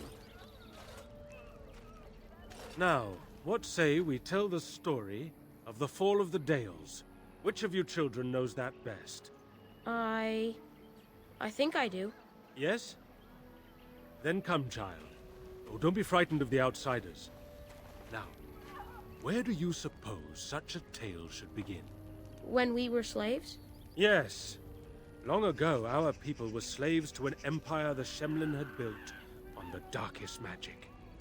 They took away our history and our language and left us nothing. And then that empire fell. We were freed. Because Andraste came with her army, and Shartan joined her. Yes. Andraste, the Shemlin prophet, came out of the south and challenged the Tevinter Imperium. Our ancestor, Shartan, fought at her side. And when the rebellion came to an end, we were given a new homeland in the west, the Dales. We began to rebuild the culture and history we had lost in our years of slavery. We worshipped the creators and made the Dales our home. Perhaps you know what happened next, stranger. Do you know what happened to the Dales?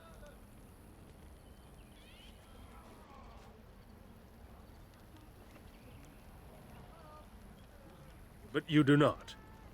You must know a great deal more than we. What do you say, child? Can you tell us what happened to the Dales? The Shemlin wouldn't let us be. Indeed. They resented that we would not worship their maker, and they resented our ways because they were so different from their own. The Shemlin nations grew cold towards the Dales. They called us blasphemers and tyrants, and declared war upon us. A great crusade.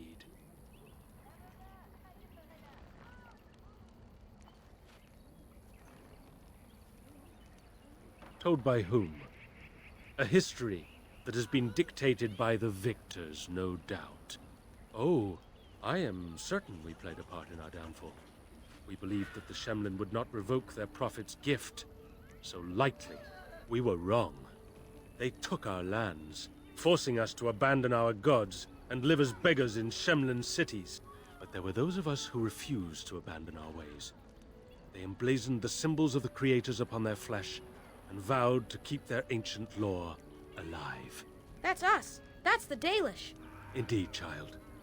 We chose to wander, homeless, rather than be ruled by the Shemlin. And all our clans wander alone until the day we have a homeland once more. And we bring the old ways back to our people, because they have forgotten it all. For we are the Dalish, the keepers of the lost lore. The walkers of the lonely path. We are the Elvenan, and never again shall we submit. And that is the tale of the Dales, stranger. Thank you for allowing us to tell it to you.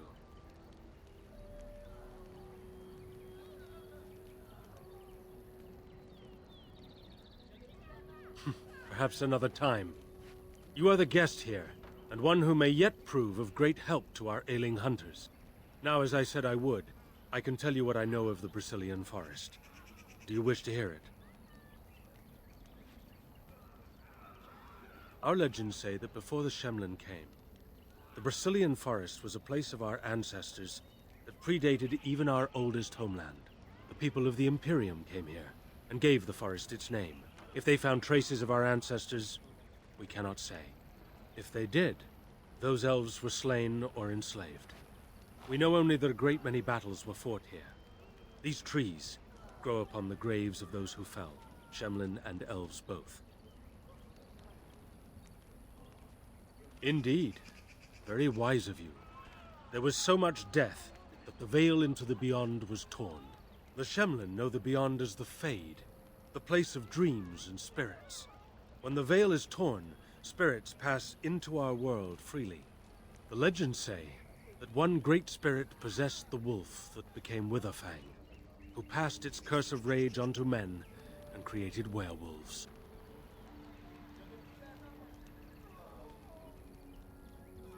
So Zathrian insists. He says that Witherfang does not age, as the werewolves do. Witherfang is as much spirit as it is beast, and thus it is immortal. Perhaps it cannot even be slain.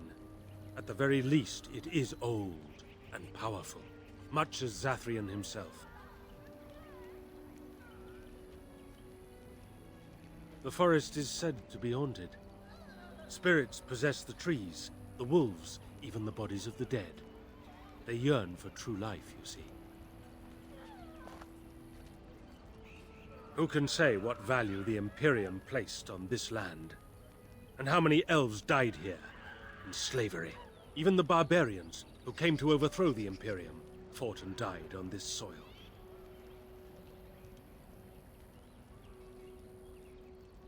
one knows. When the Shemlin lived in these parts, the curse would spread anew to a few of them with each passing year. They would run off into the forest, never to be seen again. Eventually, all the Shemlin left. One assumes the werewolves survive by passing their curse to their offspring. They have had no new blood. Until now, that is.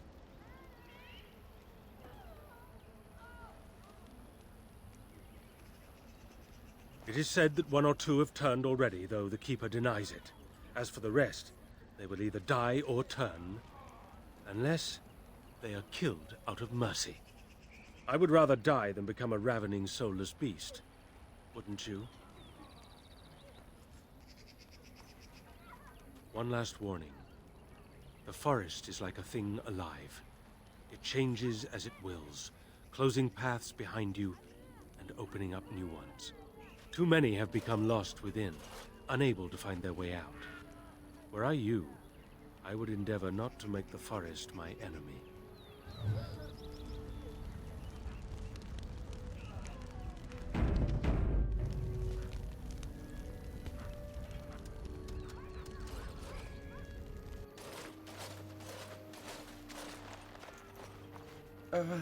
Hello?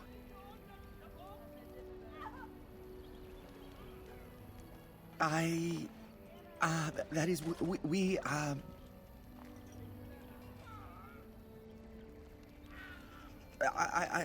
I am sorry. I didn't mean to offend you in any way.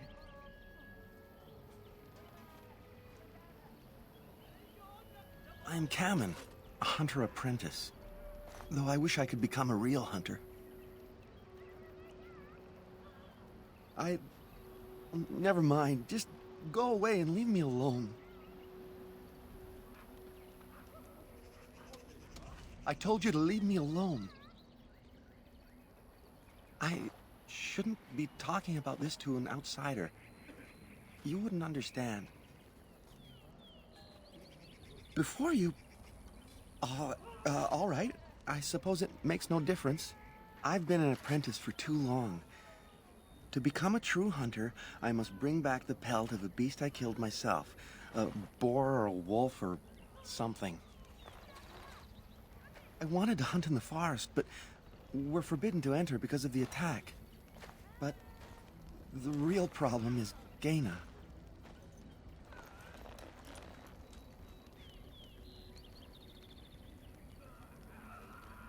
She's my heart's desire. I have asked for her hand, but she cruelly refuses it. She will not bond with an apprentice, she says, and calls me a child. I am no child. If I was a hunter, I could prove it, but I cannot hunt, and Gaina will never bond with me. I feel so helpless. I shouldn't have brought it up. Just leave me to my misery. You think I haven't thought about this? There's nothing I can do.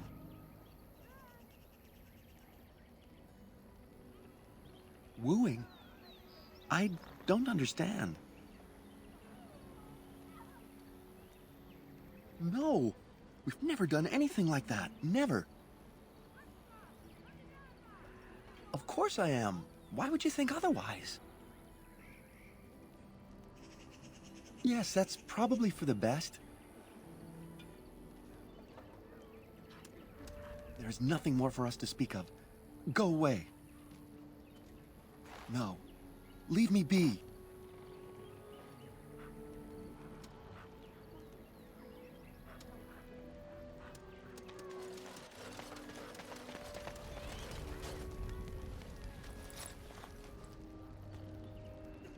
Andaran Atishan, outsider.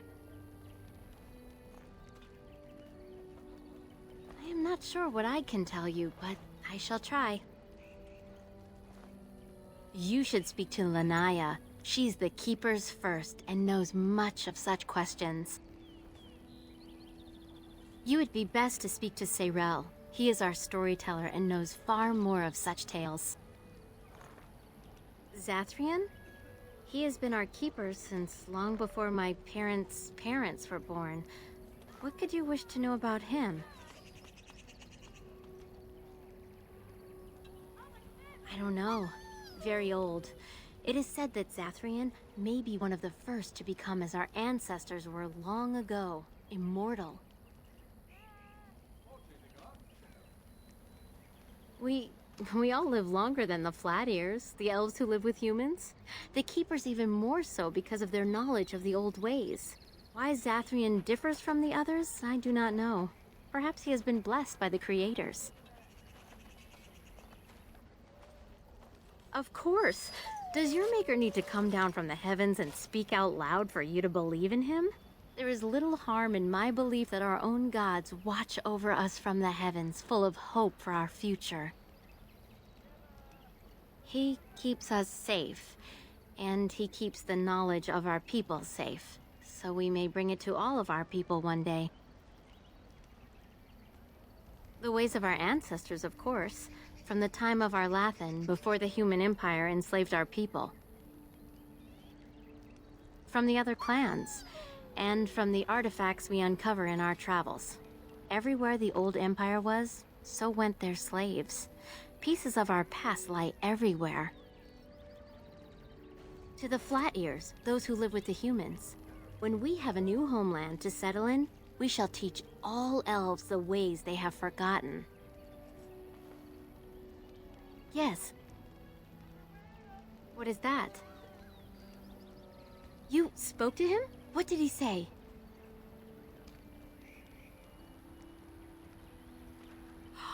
He didn't! Kamen would never say such a thing!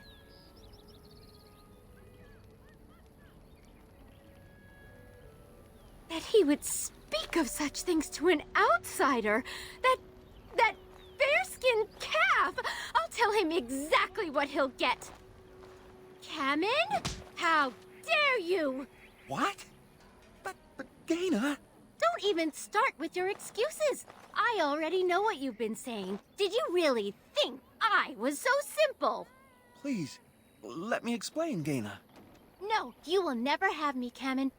Never! Don't you ever talk to me again! Gaina!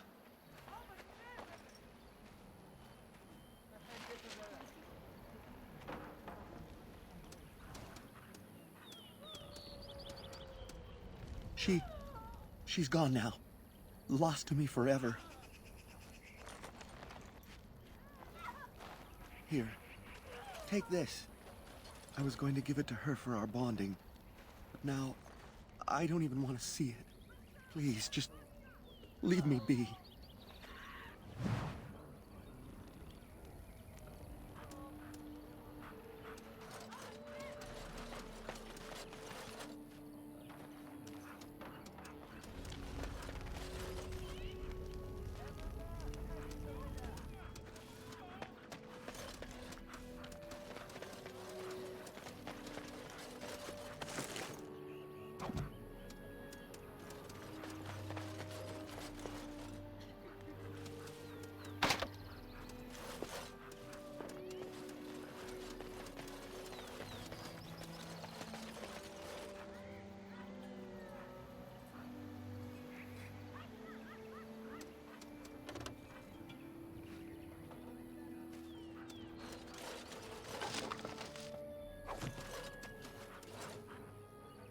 What are you doing? You've warped the wood completely. Did you leave it out in the rain? No, Master Ferrothorn. I think I just used too much heat. You're not smelting ore like a Durgenlin. This is living wood. It requires patience and delicate hands, not more heat. My actions bring me sorrow, Master Ferrothorn. And so they should. Truly, the art will be lost to us forever at this rate. Throw away your dead wood and start anew, and I shall speak to our guest. Now then, to you I speak only because the Keeper requires it. So speak and then be gone. And you believe you're undeserving of it? You offer to aid my clan, but so far all you've brought to us is mischief. I require no explanation. I understand the situation perfectly. But enough. I do not intend to trade more words with you.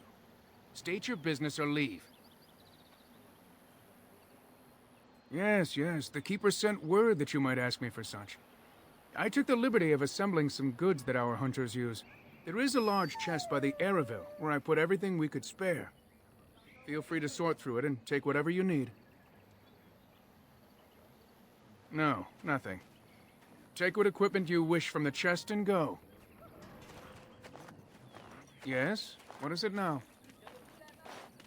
I'm the clan's craftsmaster. It's my responsibility to learn what I can of the ancient elven arts of shaping wood and ore. In truth, we Dalish know little of the art compared to what we once did. And even what we know has taken us many lifetimes to achieve. There is wood that, if treated properly, is as hard as steel but far lighter. It grows only in this forest, Ironbark. The Keeper has forbidden us from entering the forest to collect the wood. This means I cannot make our finest crafts for years to come. I would be hesitant to ask it of you, but if you should come across Ironbark, I suppose there would be no harm in gathering some. It is blue and very distinctive. You can only harvest the bark which has fallen off the tree from age. Now, if you find some, bring it to me, and I will craft it for you. That would please me, so long as our hunters come first. Yes, I believe that is best. Leave us to our work, please.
Anderanetitian, stranger.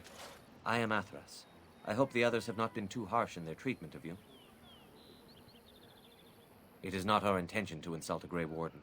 We are simply wrapped up in the plight of our hunters. It is easy to forget simple niceties at such a time. I understand you will search for the wolves in the Brazilian forest. I would join you, but Zathrian has forbidden me. None of us are happy about this situation, and I least of all. But I shouldn't speak too much about this, especially with an outsider. I am sure you have little interest in my problems. It's odd to talk so freely with a stranger, but perhaps you can help me. My wife Denilah and I both fought the werewolves in the ambush. She was injured so gravely, the curse spread rapidly in her. Zathrian fought hard to ease her pain, but there was little he could do. And though he says that Denilah is dead, he will not let me see her body. I am beginning to believe she became a werewolf, and that it is being kept from me so I do not go chasing after her. If I could just know if Delilah is alive, or what happened to her, then I could be at peace. No. It would be very rude to accuse the Keeper of lying. I know he means well. I just need to know, one way or another. If you are in the forest, perhaps you might come across her, alive or dead. Any news would be better than none. And in return, I would be happy to gift you an amulet made by our craftsman. It may fetch you some coin in the human lands. Since we seem to be heading into the forest anyhow, that does seem to be the right thing to do. You are most kind. Please, should you come across my wife, return and tell me.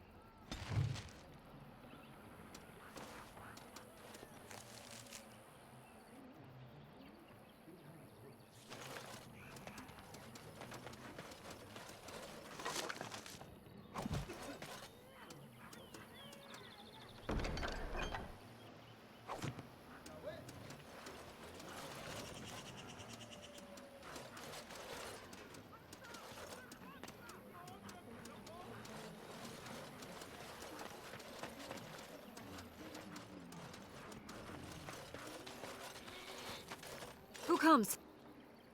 Oh, it is you, stranger. You startled me. I was not frightened, though from all I've heard of you from my clanmates, perhaps I should be. I was simply preoccupied with the Hala and did not hear your approach. For a moment I thought you a wolf. My name is Alora. I am the Master Herder in charge of caring for the Hala. Not as exciting as being a Grey Warden, but the Hala are vital to us. Not as much as I assumed you thought my task boring in comparison. Am I wrong?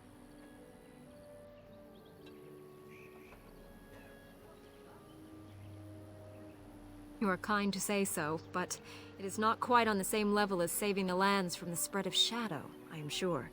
In truth, my place as the Master Herder is a small one, but one I am quite satisfied with. Would that we could all find such peace with our lot in life. They are the noble beasts that pull our Aravel, what humans call landships. They are our companions and our guides. That is exactly what they are, in fact. We ride the Hala, but never with reins or a saddle. It is the Hala who decide where to lead us, and our privilege that they take our Aravel with them. In return, it's the herder's job to speak to the Hala and care for their needs. It's a bond of friendship, and not servitude. I fear she may have been bitten during the werewolf attack. I have tried speaking with her, but she is too agitated for me to understand. The curse would not affect her as it would us, but it would still be lethal. And it may prove contagious to the other Hala as well. I can find no wound on her, but if she's truly ill, then I will have to put her out of her misery, for her sake as well as that of the others. I wish I could calm her enough to speak with her. We have lost so many of our hunters. I would hate to lose one of our Hala as well. I don't know. Do you have any skills that might help her? If you do, I would be grateful.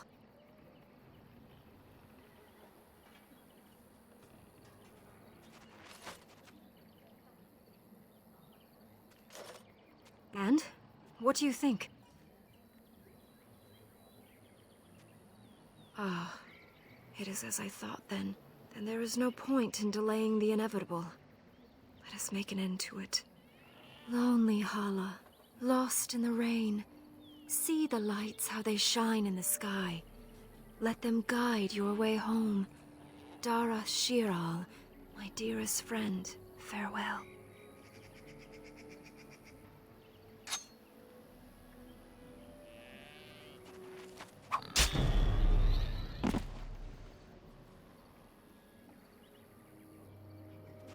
It is customary for the herder to take the antlers of a fallen Hala. I give them to you, friend. Bring them to Master Verathorn and he will make you a gift from them. as were you.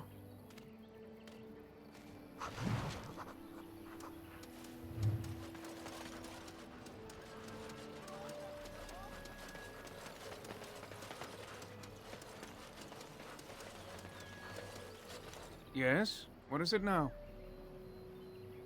Ah, so the Hala is dead at last, is she? I told Elora it was better to end it sooner than later. But the Hala are her province, poor girl. Our tradition dictates that we honor our fallen friends by reshaping their horns into keepsakes. Come, apprentice. Let us begin. And we are done. The apprentice did an excellent job, I think. Treasure it. For it is the last gift the Hala can bequeath.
Watch Wolves have spoken truly, my brothers and sisters.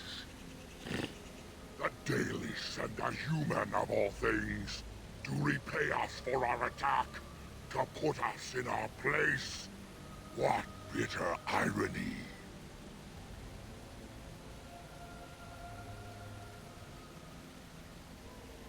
Do you take us for fools? We know you come from their camp outside the forest. No doubt the old keeper himself sent you. You speak to Swift Runner. I lead my cursed brothers and sisters. Turn back now. Go back to the Dalish and tell them that you have failed. Tell them we will gladly watch them suffer the same curse we have suffered for too long. We will watch them pay.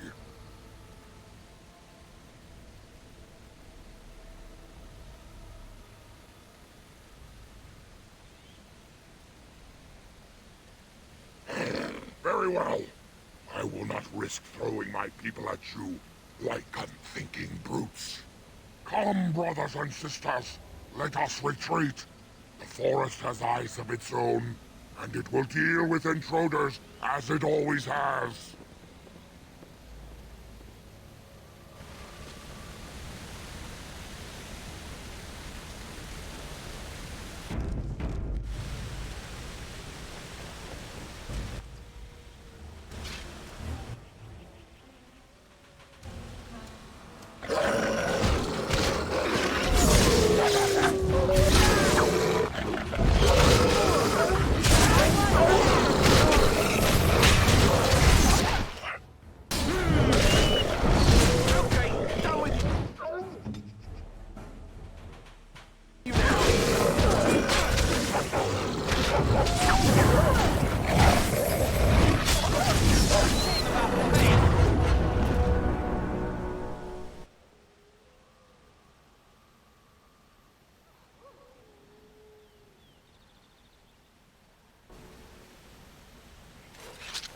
Of course.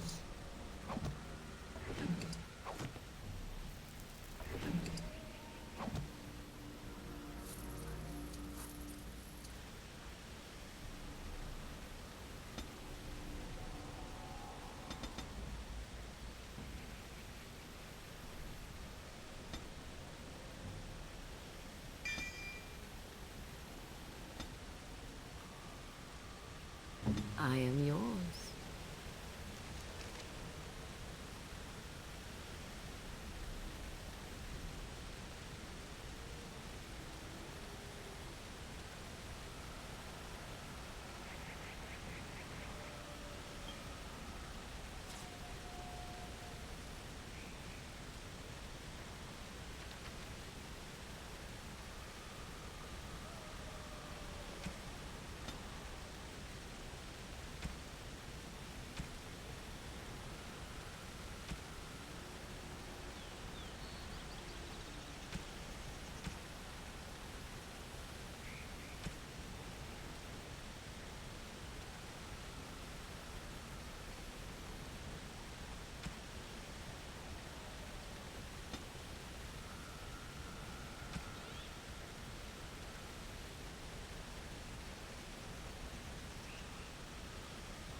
Who comes? We were sent to find Witherfang, bring his heart. Attacked.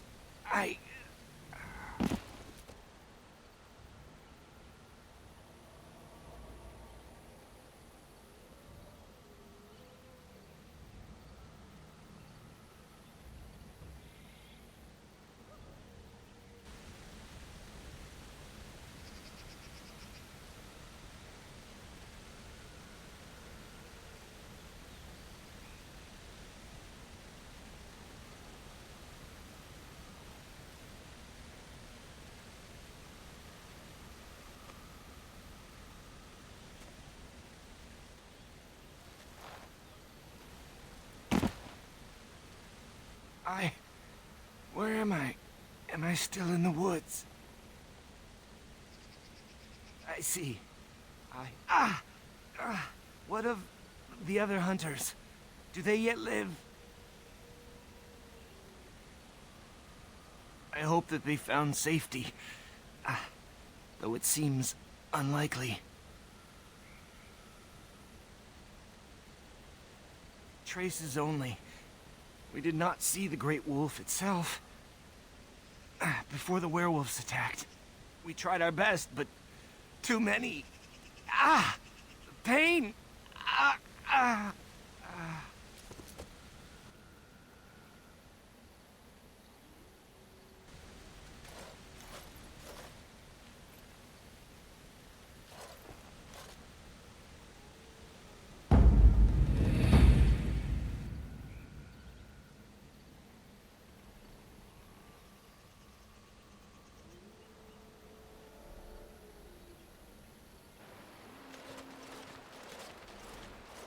And Darren Atishan, Grey Warden. Our scouts saw you approaching and tell me you carry the body of one of our hunters with you. Alas, it is Dagon. The clan will sing mourning songs for him tonight. Allow us to relieve your burden. I have just one question. His equipment is missing. Might you have found near him a belt pouch with a bone figurine in it? That is too bad. It was made by his mother. Dagon would have wished to have been buried with it. Come, Lethaline. Let us bring Dagon to our family.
Wipe them out!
shall.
How odd.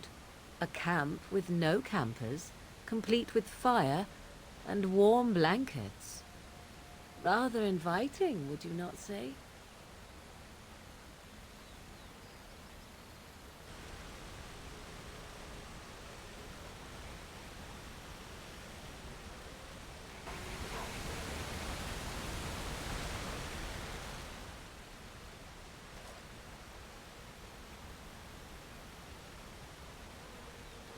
The elven hunters didn't set this up. How strange. And yet it all just seems so friendly. I want to do nothing but remain.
As you wish.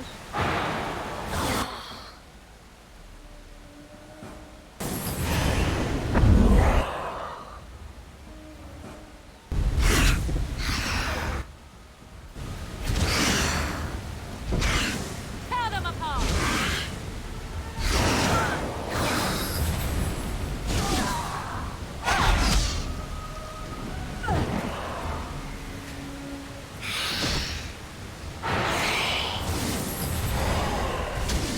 Another battle, I see. Now that could have gone so much better.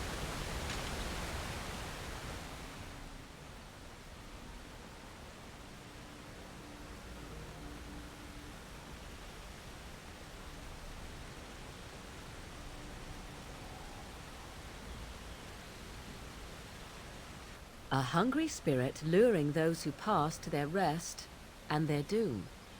One might wonder how it learned this trick. No matter, it shall prey on no one else.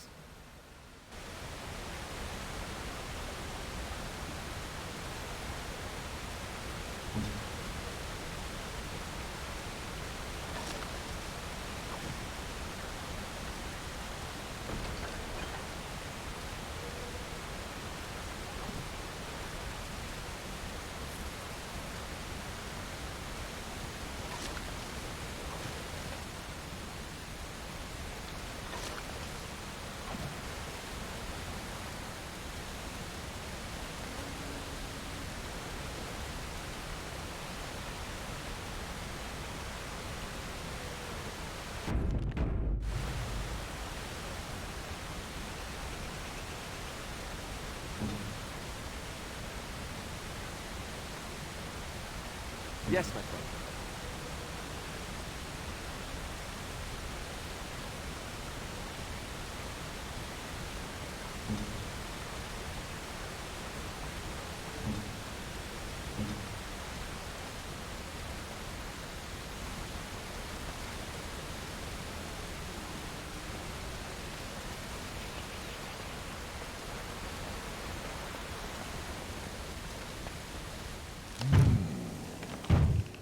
What manner of beast be thee that comes before this elder tree?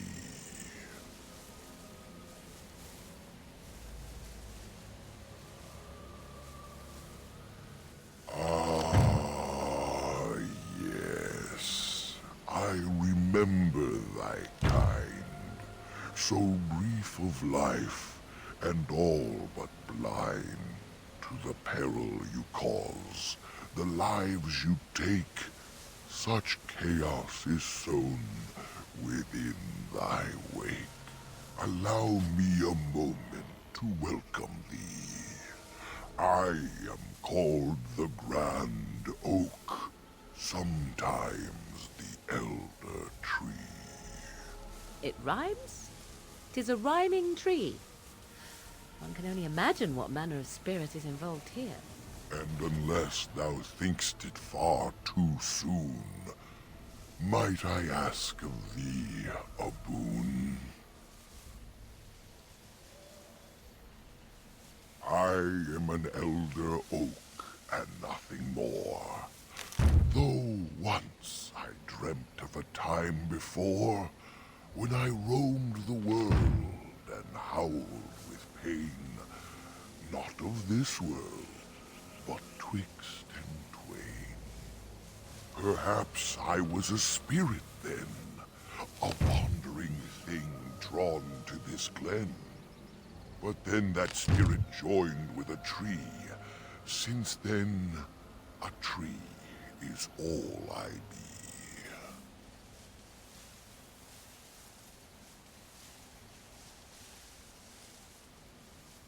Of the Sylvans, this is true. They are quite mad, their virtues few. A spirit trapped within a tree, no mouth to scream or eyes to see. A cage of bark, a prison wood, a thing of rage where nature stood. So twisted Sylvan they become. But I am not the same as some. I accept my fated oaken home. I feel no need to rage and roam.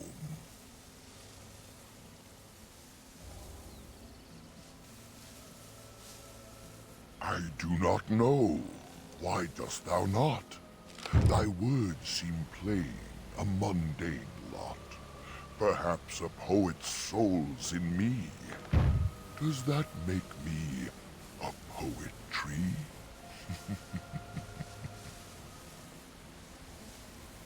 It was but a simple jest, a jibe to entertain my guest. I can only speak to what a tree may see. It may not help you, but it is enough for me. That is but a human name, one placed upon this land, their claim. A claim they stole from ancient elves, whom they first killed, and were killed themselves. It was the elves who planted the seeds, raised the forest, saw to its needs. But that was all so long ago. That they are dead is all I know. A great war, perhaps, I cannot tell. I was not here when it befell.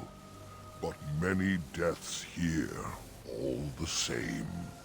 And with the deaths, the spirits came.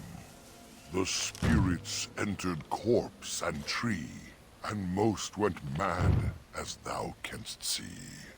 The forest had a spirit of its own, from back when its first seeds were sown. Perhaps she died of grief that day, or perhaps she simply went away. Or perhaps the wares are the ones to blame, for the day she left is the day they came.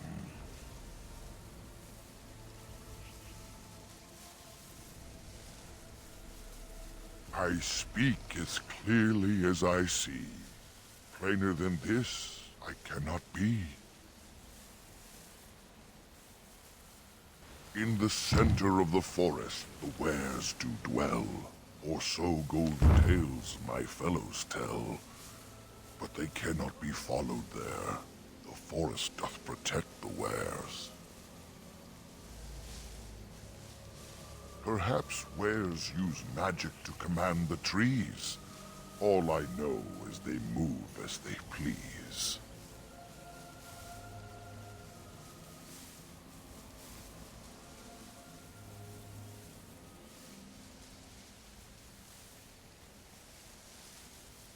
Perform the boon as I ask, and I shall reward thee for the task.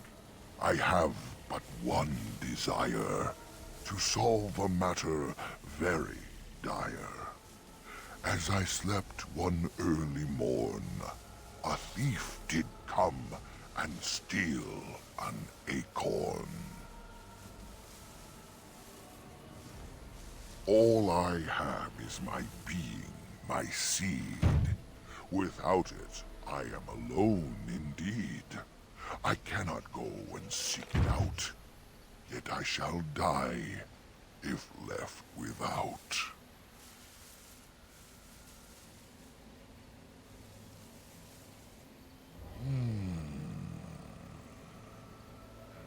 My wooden skin has some magic, see? And part of it I can give to thee.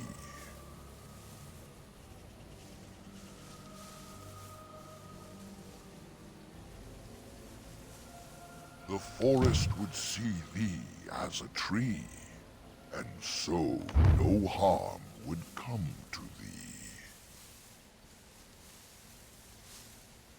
Wilt thou then perform the task? Wilt thou save me as I ask? Go to the east to find this man. I shall await. Do what thou can.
Given up, you know.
Please.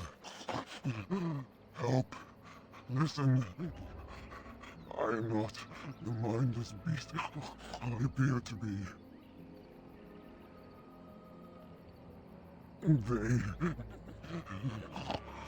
I am cursed, turned into this creature. The curse, it burns in me. I fled into the forest. The werewolves, they took me in, but I had to return. I had to. Careful. These werewolves might have laid a trap for us or something. You never know. You are human. I was once an elf, one of the Dalish folk. You know of my clan.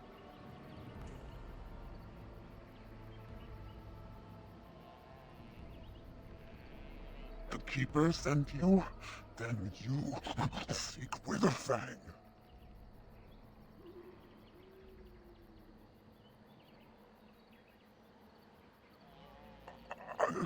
I have, but it is not what you think. But there is no time to explain. You must listen. My name is Delilah. My husband, he is called Athras. Please, you must bring him a message. The staff I wear. Bring it to him. Tell him I love him. Tell him I am dead, and with the gods, I beg you.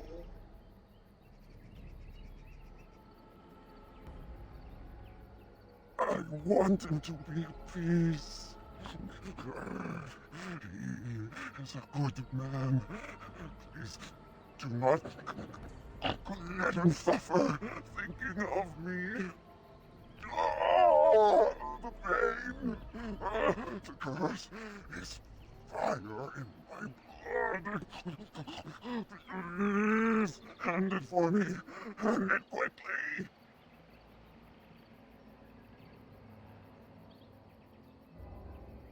I will tell you what I know if you promise to end my pain.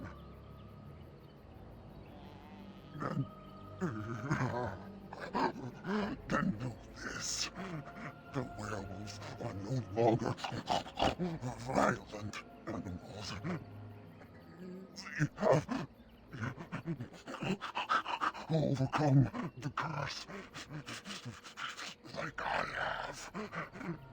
There is a ruin in the center of the forest. You may find them there. They will think you mean to kill them. I can tell you no more. The pain, it is too much. Please fulfill your promise. Then I will end it myself.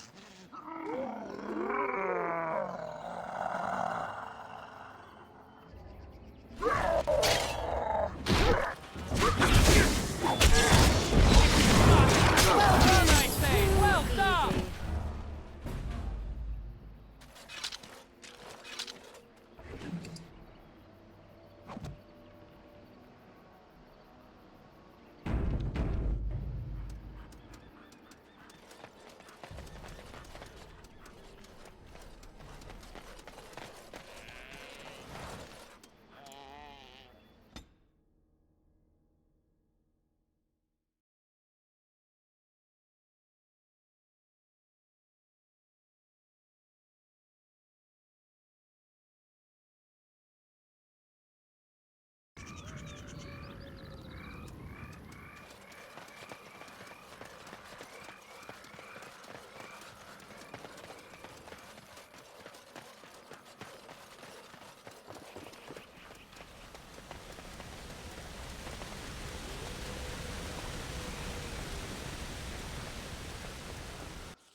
Yes? What is it now?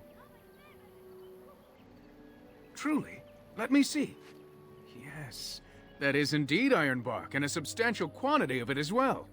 Well done. An agreement is an agreement, and I will craft something from this wood for you. What would you like? A bow? Or perhaps a breastplate?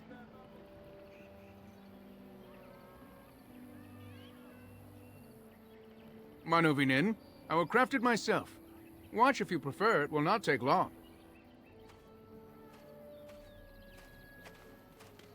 And I've reformed the wood to my will. A Dalish breastplate for you. May it serve you well.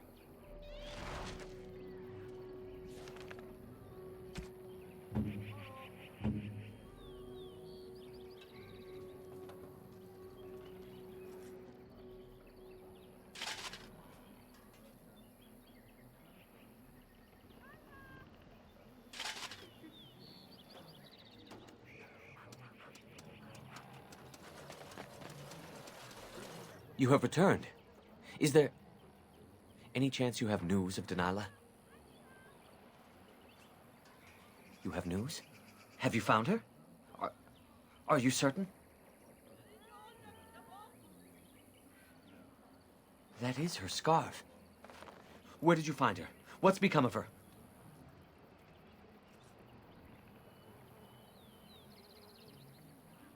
Mitholinast. What do you mean?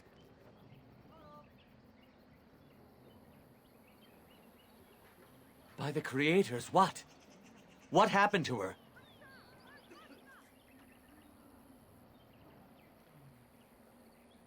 So I was right. But what became of her?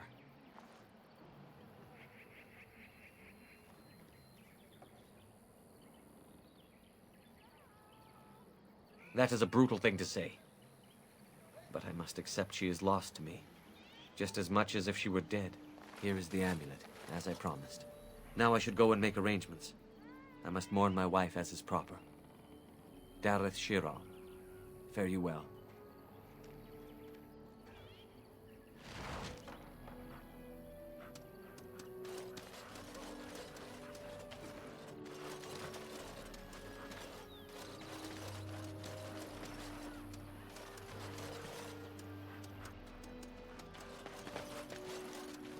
I trust there are no hard feelings about my questioning of you when you arrived.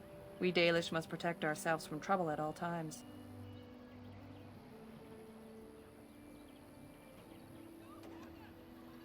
These days, very little to tell the truth, for we've established a fearsome reputation amongst the Shemlin. We must still be vigilant, however. Not that I would expect an outsider to understand, but there you have it. We do what we must. You might have just told me you were a Grey Warden and saved me the grief. Though I suppose I can hardly blame your caution. But I suggest you get on with your business. I will be watching you carefully, stranger, Grey Warden or no.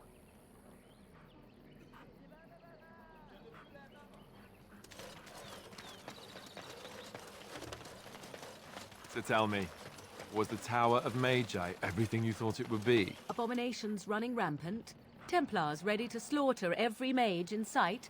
Yes, it rather met all my expectations. You don't think you might have been better off getting your training there, instead of whatever your mother taught you? You're right. My mother didn't nearly have as many abominations running about, but certainly would have improved my education. I'll give you that one.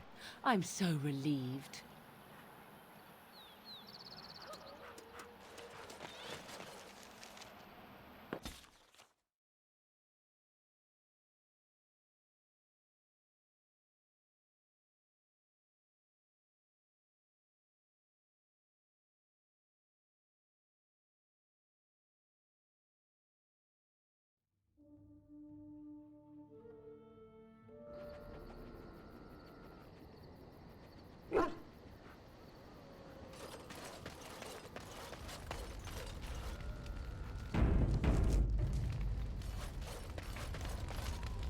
Something on your mind?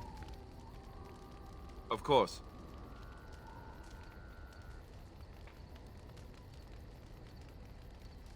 Never what? Had a good pair of shoes? Oh, so that's what we're talking about. Well, if you really want to know, you tell me first.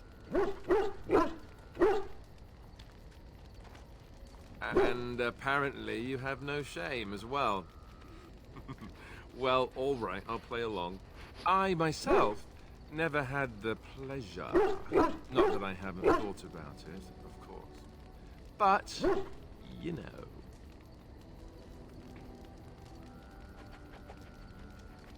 Well, living in the Chantry it's not exactly a life for rambunctious boys. They raised me to be a gentleman. That's not so bad, is it? I've no urge to rush into anything. We may not even survive what is to come, after all. Enough. I don't want to talk about this anymore. Let's go.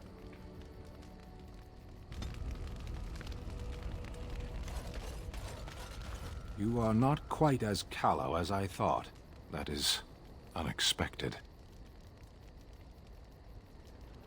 You sound surprised. You must have heard this before. You'll get over it. Eventually. I was sent to be the eyes of the Antam. The Arishok asked what is the Blight. By his curiosity, I am now here. The one who commands the Antam, the body of the Kunari. Kunari have no kings. Little patience for endless questions.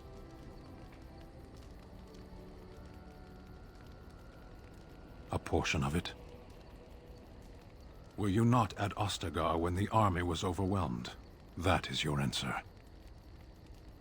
Why do you? So if this blight were in Orlais, it could consume the land with impunity. Don't strain yourself pondering that. I do not know why the Arishok sent us. He commands and I go.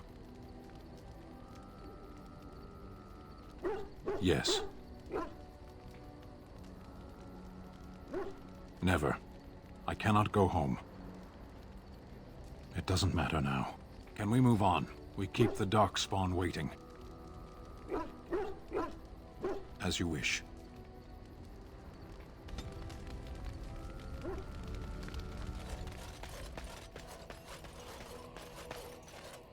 I see it found some augmentation crystals. I was not even aware it knew about them. Well done. So, what does it think? They don't make me look any wider, do they? I find I'm already too wide as it is. It must be the vertical pattern it put them in. Did it know to do that? It must have. I think it should find some more as soon as possible. I want to glitter from ear to ear, so to speak.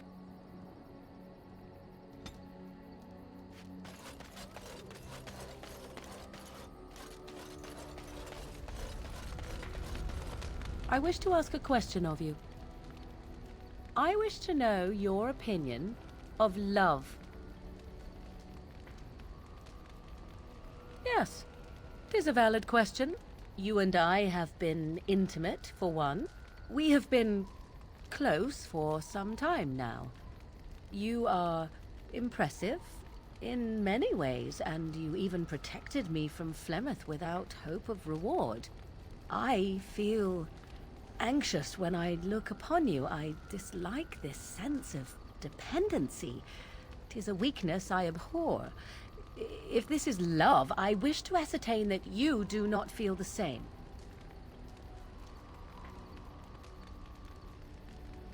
No, that's not what I'm saying. You need to pay attention. What I'm saying is that I have been foolish. I have allowed myself to become too close. This is a weakness.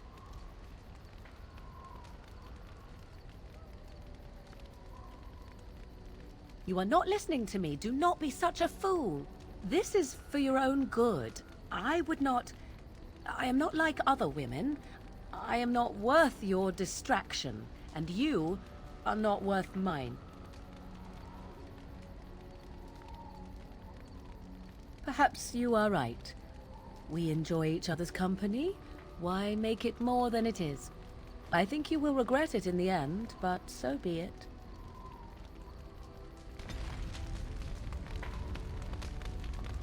I have something for you. 'Tis a ring. Now, before you get any foolish notions, let me explain. Flemeth once gave me the ring because it allowed her to find me no matter where I went, in case I was ever captured by hunters. I disabled its power as soon as we left the wilds. Recently, however, I thought to change it. Now, I will be able to find whoever wears it instead. It is not to track you, you understand. I believe you are too important to risk. If you were to get captured, however, it would be far easier to find you with this. Flemeth used to say that 'twas a link between us, one that I presumed worked both ways.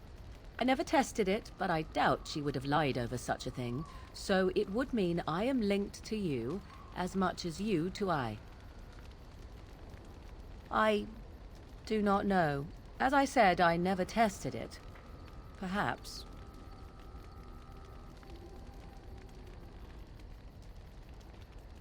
I have no desire to see us part company so soon.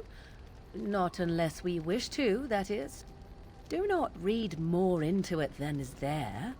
You have supplied me with equipment. Certainly this is not so very different, is it? You are welcome. Perhaps it will be useful someday.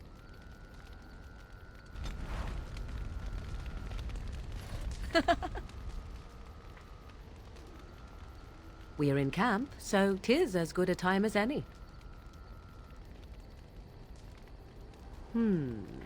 Perhaps? Shall I consult my capricious nature and divine an answer for you? Never! You will have to carry me!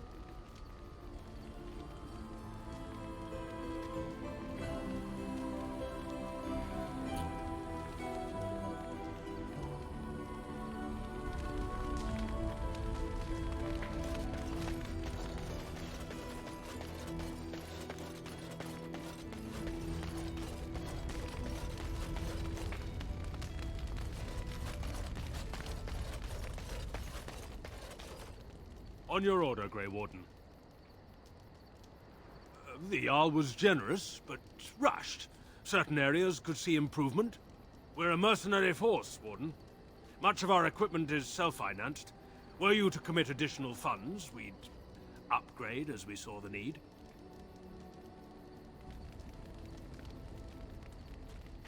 The Templars of the Chantry stand ready, Grey Warden. Not all perished in the tower, Grey Warden, and those that remain are highly unlikely to further test the Chantry's wrath.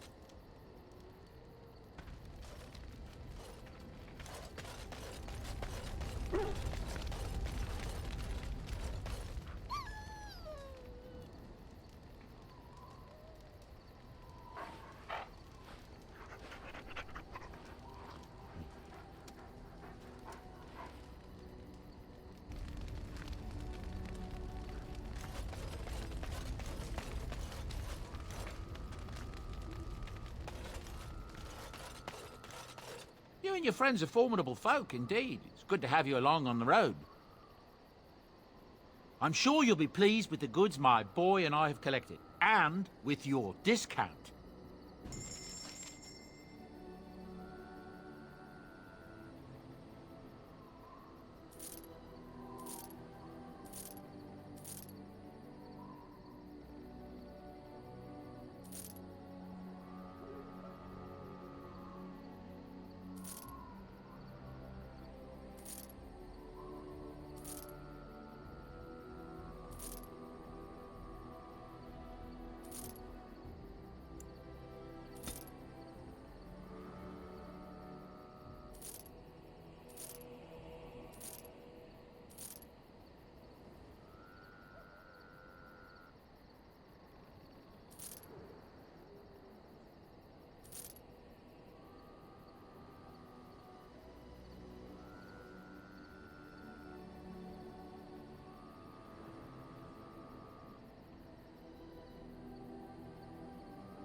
Oh, thank you.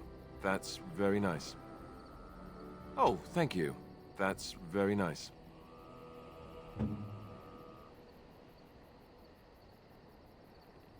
A terrible notion. A terrible notion. Interesting.